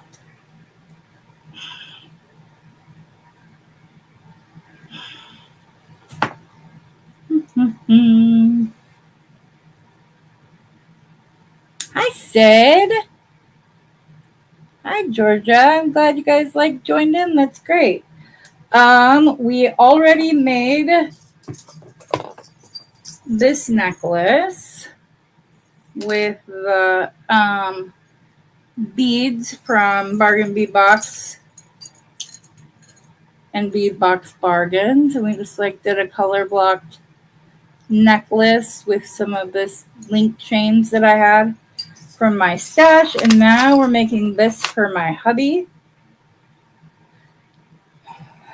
And I'm going to use the black herringbone and the kambaba to go through. And then I don't know if I'll use the wavy chips. I have so many different spacer beads that we could use. I should probably use the nuggets that I have, since I have 1,002 of them. It barely closes. So let's throw those in between the black. That'll look really cool, I think, actually. Okay, and then we just need some stringing wire.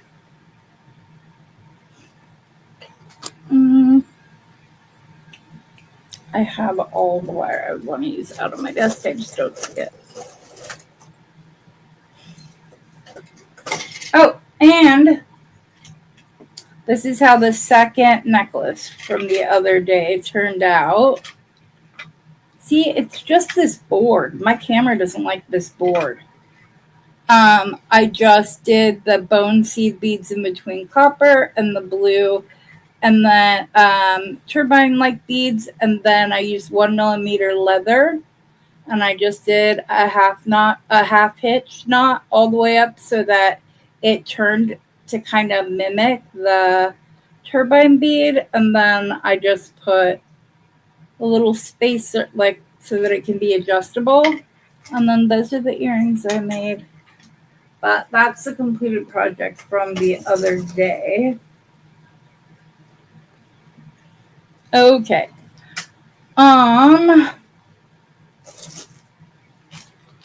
Maybe I have a piece in my bag that is long enough. Probably. Yes, this is more than long enough.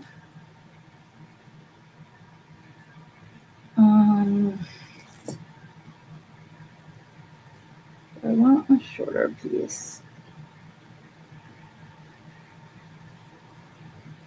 I'm trying to decide if I want to use this longer one or if this will be long enough. This is just about 12 inches. So I get 6 inches of beads, and then I could use leather the rest of the way up across the back of the neck.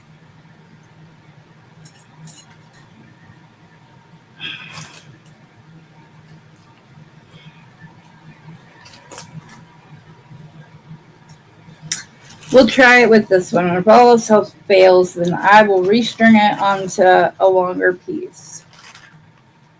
If I can get this to go back in the bag.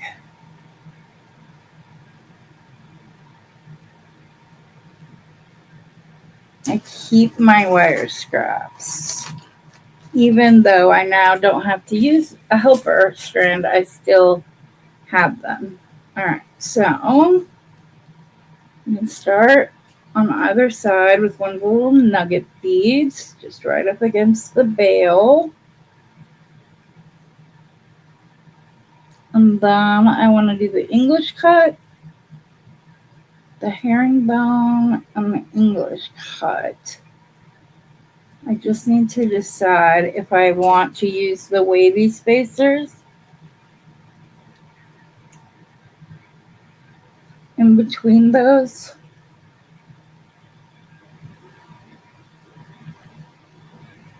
because these beads are big enough for those, because these are I think they're the 8mm ones. Yeah, I think I like the wavy spacer.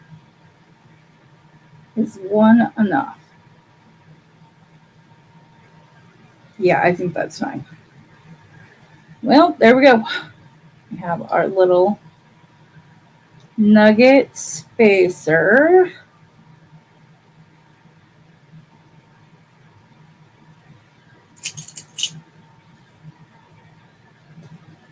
I need to get more of these herringbone beads before Bernie no longer has them. Oh yeah, we are doing a sale, obviously not tomorrow. It'll either be next Saturday, like a week from today, or it will be the weekend after that. So if it's mostly going to consist of stuff from my stash and stock from previous sales. But if there's anything that you've seen me use lately, but didn't, can always personal shop for any of you guys. I really do enjoy doing it. It's fun. It gives me creative input.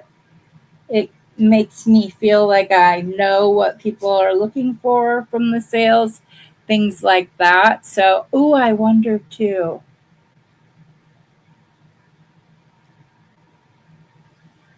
Oh no.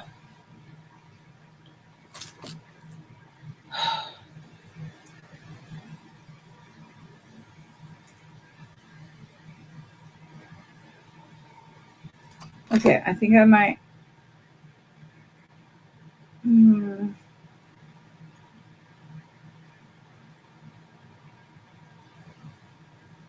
trying to decide if I want to stop and put the longer thread on or if this is going to be long enough. I'm going to beat up this side and then we can figure that out then, which might be silly, but it's okay.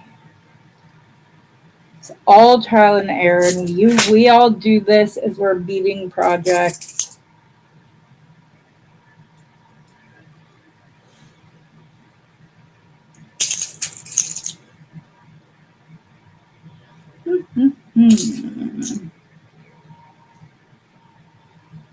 Yeah, I think he's gonna like this a lot.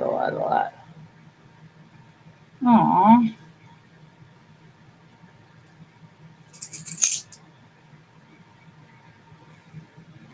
Kambaba Jasper was Steve's first love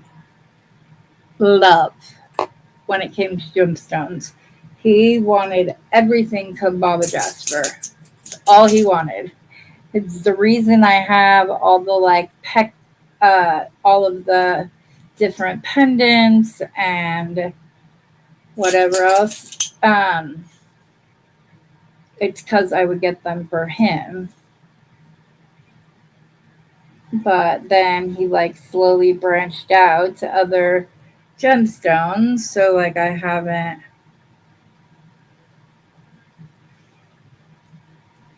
I don't know. It's not a bad length. And if I finish it with leather, it would look really nice. I might be able to do one more of the pattern. But I would probably do one side crimp and then do the other side. That way I have as much space as possible for doing the second crimp, if that makes sense. I don't like to completely beat it and leave myself this much room before I crimp. I'd rather do the one side, have this area, all of this excess line there, so I can crimp here, keep the crimp as far up as I can, and then I have more for over here. That's the way that I typically do it. And if you didn't follow what I meant, hopefully watching me makes more sense than me saying it. Because there's plenty of wire here to do all of it. But like I said, one side would be more difficult. So I'm going to do that. Bring this down. I'm gonna grab. No, I'm gonna use. No, I'm gonna use gunmetal. I couldn't decide.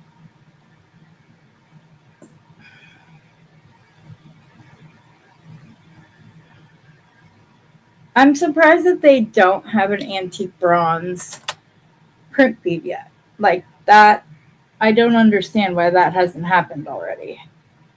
It's like the color we're missing. Especially when antique brass and antique bronze are so interchangeable in jewelry, you would think that we do it. Okay, so what I'm doing is I'm leaving enough of a loop to put leather in there, but not leaving a very long tail right there. So I have room to finish up the pattern on this side and crimp.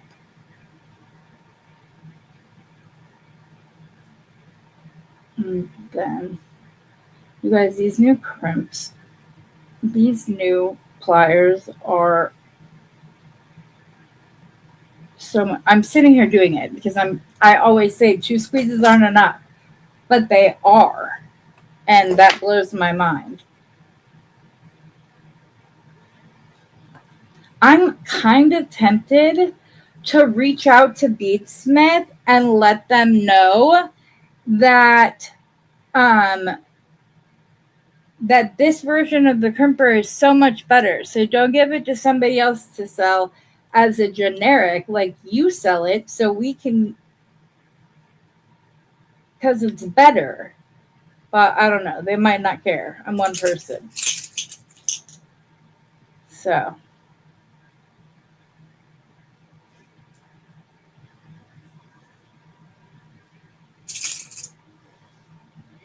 I'd want to know though. So that's why I'm like,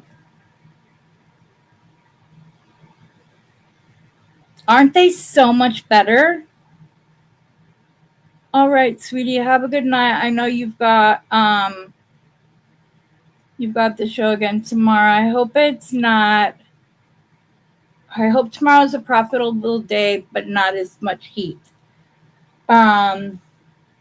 Yeah, but did you see how just doing the one side first? How, look, I have more space here. Whereas had I done this, I would have had to split the space over here. So I always just I finish up the pattern on one side, crimp, and then I go and finish the pattern on the other side. I know I brought out two. Oh, it's on your strand of wire, Heather. Woo! Yes, yes, yes. Yes, everybody that has purchased them has loved them. So the few naysayers, they can keep their other crimps. I like my new ones. Okay.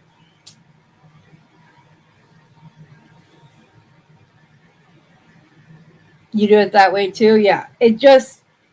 I didn't for the longest time. And then one day I had just finished up one side and was like, well, you didn't do the other side yet. And then I got to the other side and there was so much more like wire to crimp with. I was like, what have you been doing? I don't want this like, it's good.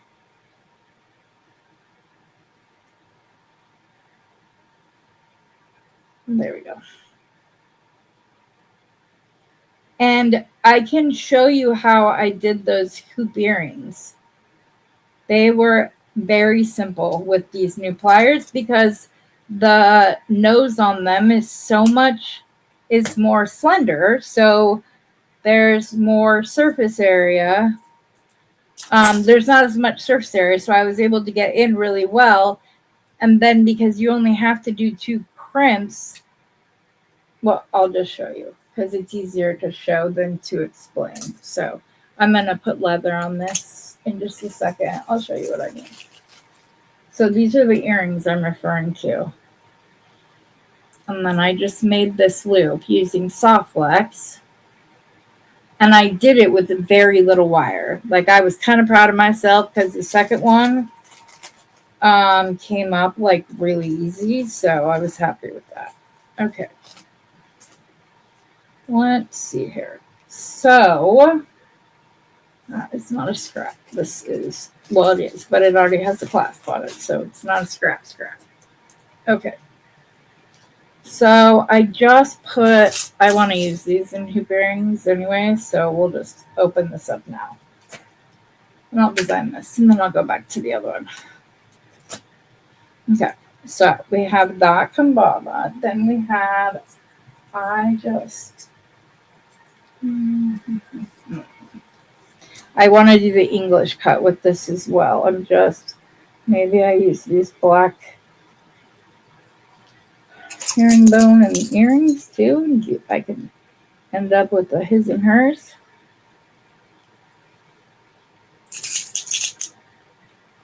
Put some little spacers in between there.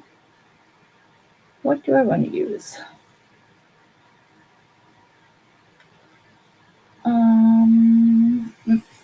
What types do I want to use? Haha, Spinel, my best friend. My very expensive best friend. But, you know, they're really pretty. Yeah, we're going to use these guys because they're just gorgeous.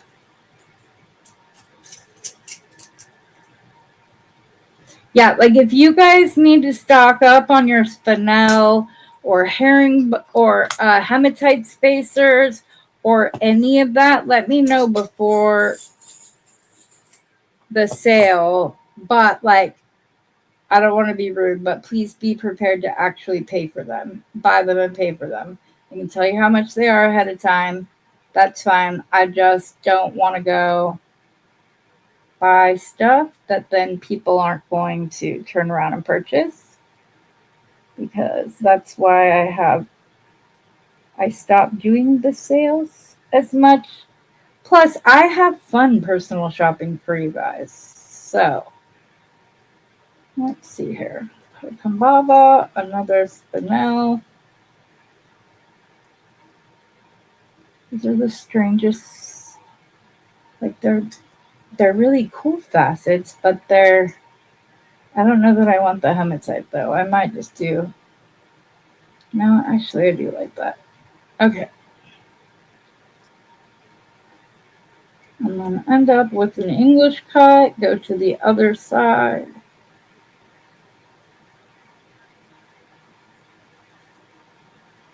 Okay. Other side. Spinel.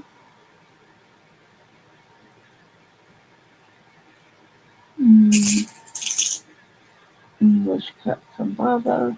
Spinel. Black herringbone.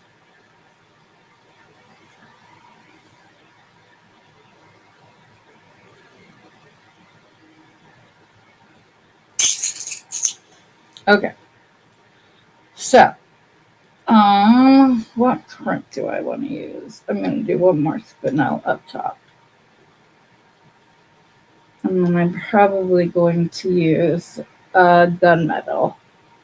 And I'm sure you guys are all like, wait, that's not enough room. I promise it is. I promise. So you can see there's not a whole heck of a lot of excess space here, but there is. Obviously, if you're just cutting wire, you can totally do that and make this less difficult on yourself, but I mean, why would I do that? That would make sense. Just kidding. The trick is you just pull most of it towards the side you're not going to feed back around into. But also be careful not to pull it completely off. And then I just fed it right back. through the crimp tube, like so. Grab both ends, kind of tighten up.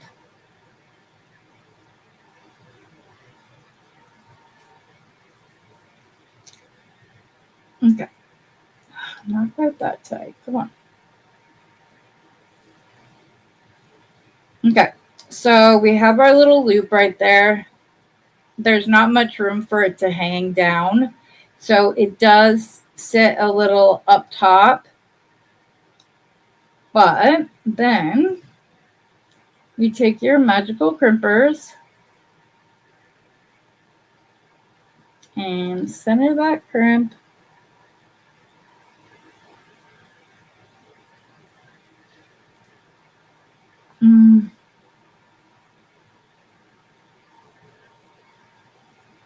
And we crimped it once. And then we're going to go the other way, which is this way. And yes, I'm doing it over the loop, but not like directly on the loop.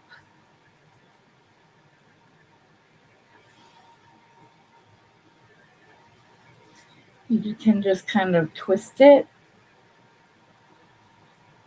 And then you cut off the excess.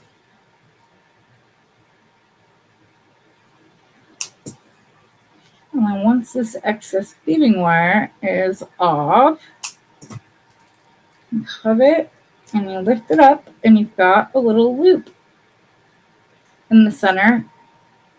I don't know why it's dipping down like that, but that's how I did it. You can connect an ear wire right there. If you don't want to hassle with making the loop, I have done it where I just crimp right here and then I just attach my my ear wire directly over the top of the crimp and it lays really nicely. This would actually make a good pendant too.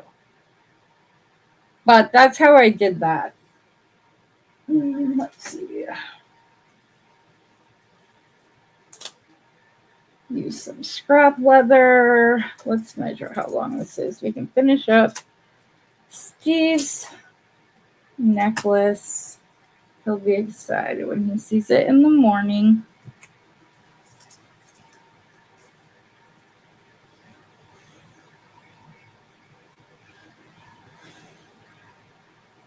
I wonder if these would fit on one.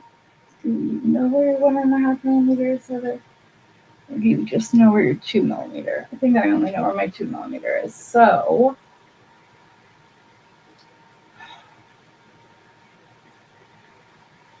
I was hoping that like the leather would fit on here so when I do the adjustable, I can add that little bead, but it's okay. It's not necessary.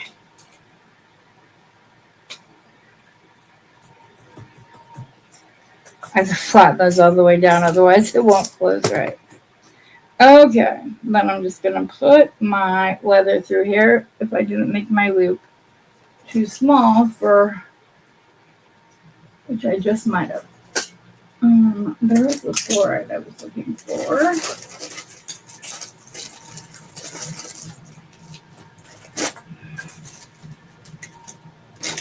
Here's my 1.5 millimeter black leather. It should be right here. This is 2 millimeter. That's not what I want.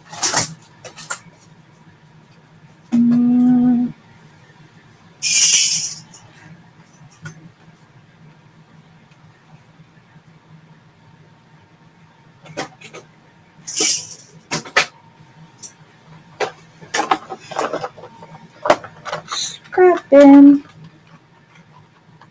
There we go. This is 1.5 inch. I still don't know that those beads would fit on there, but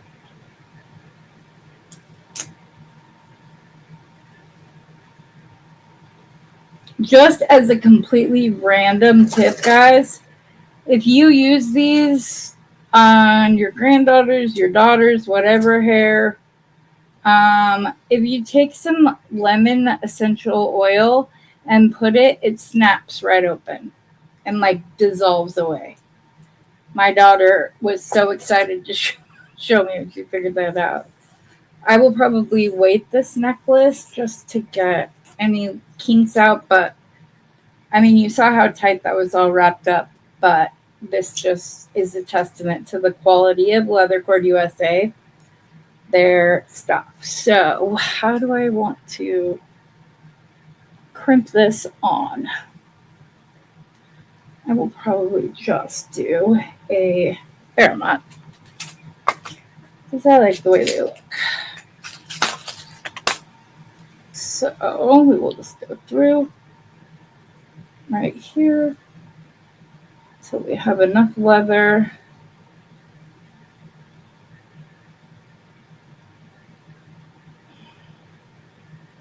Go around twice. I like to go twice. So around, you're going to take leather on top. You're going to come around once, around twice, towards your left hand. Unless you're left-handed, then it's toward your right hand. Yes, I only do 2 wraps. I like the way that looks better than a traditional 3 wrap. And I will show you why in just a second. So most people like the flat loops like this. If you do just a double wrap, you get the one that looks like an X. And I really like the way that looks. So that's, oops, that wasn't smart, Heather. I pulled the wrong one and tightened it the wrong way. Okay, there we go. And then I will make this adjustable for him. So I will probably just, that's still going to be way more than he needs.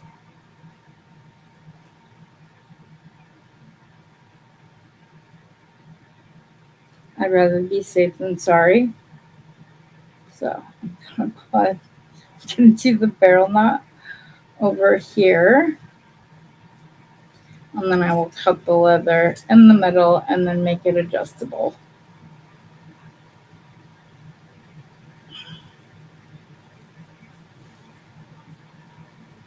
Oops. Once, twice.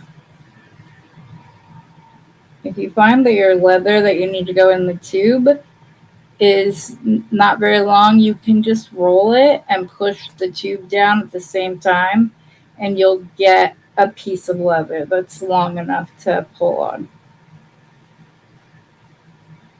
Okay, how big of a loop? I need to make this loop a little bit smaller. And I will go back and glue this as soon as I figure out where I need to cut this for him.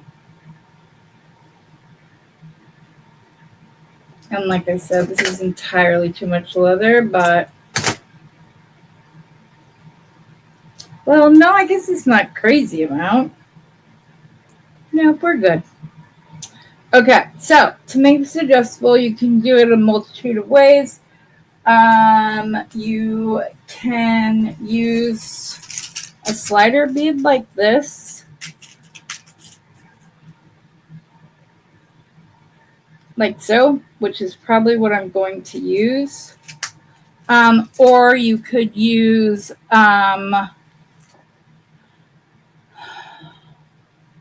you can use some of the silicone O-rings. You can use a large hole bead. So if this doesn't go on easily, that's probably the way that I'll do it. The hole just needs to be big enough to accommodate both pieces of leather, but also isn't so loose that it slides right apart. Or you can also just twist some leather up. Oh, not leather, sorry. Wire up. And this one, I went ahead and put a little like swirl on it, but I just did a spiral like you would for jump rings. And then that's big enough to be an adjustable ring. So you don't have to start out by grabbing a whole bunch of different like products and whatever. You can just do this. But I will tell you that you put the first loop through and you pull that down tight so you have as much space as possible up top. And sometimes you have to like go in and grab it from the other side, or if I wasn't being.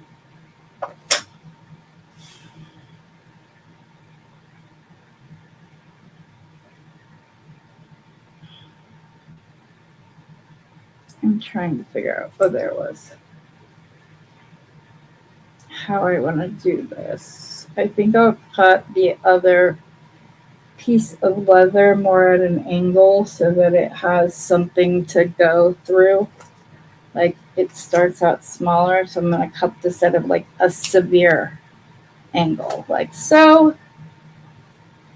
Pull the cider bead over on top, slide that through. You see it's right there.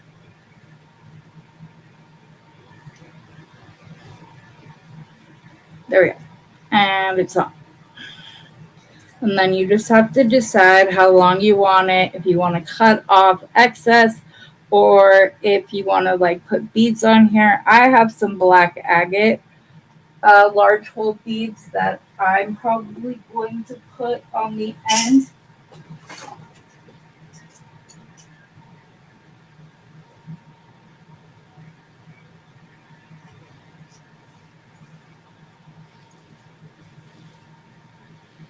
So I will do another barrel knot at either end of these. Like I said, I have these large hole black agate beads that are the same cut as they're an English cut as well.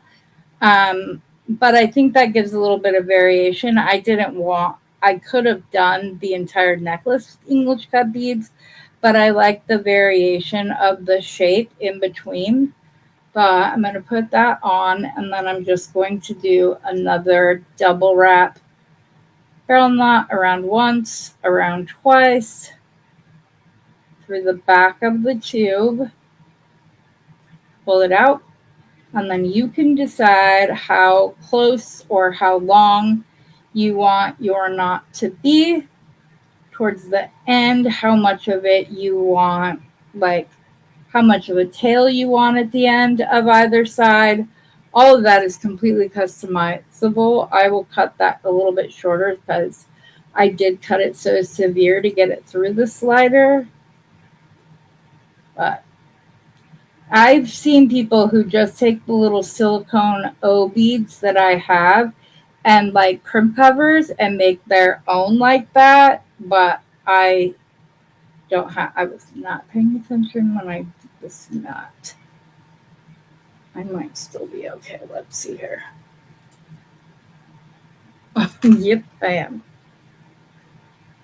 I always psych myself out like that. Okay. So there's his.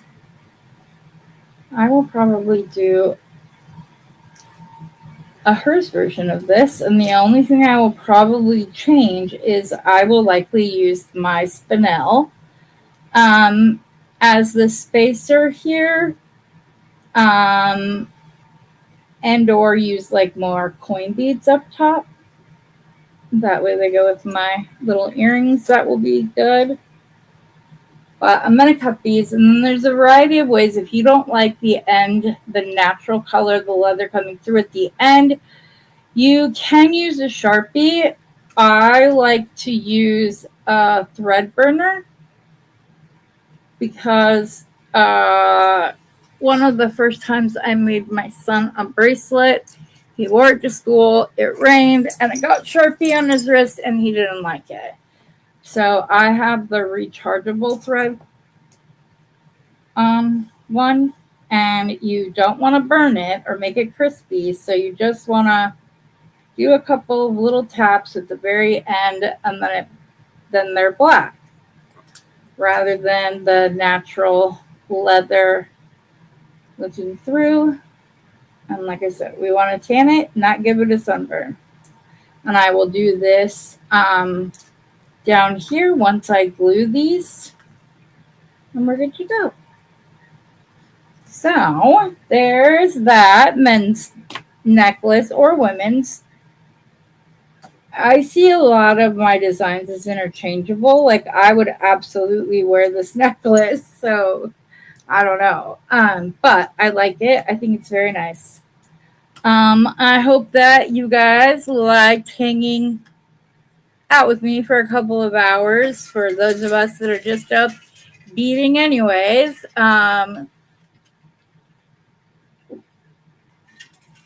Oh yeah, get the little guy off bed. No, not crispy like chicken.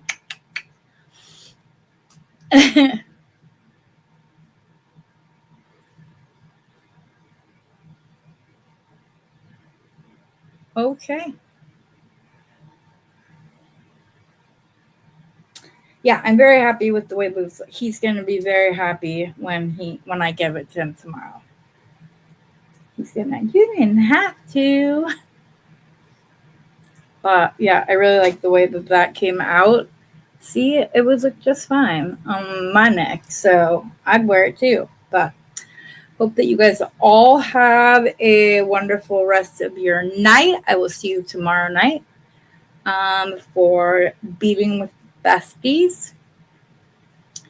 And we'll be beading together once again. So I hope have a great night, everybody. Again, if there's anything specific you're looking for in the sale, reach out to me privately. Let me know what it is that you're looking for. And as always, until next time, happy beading.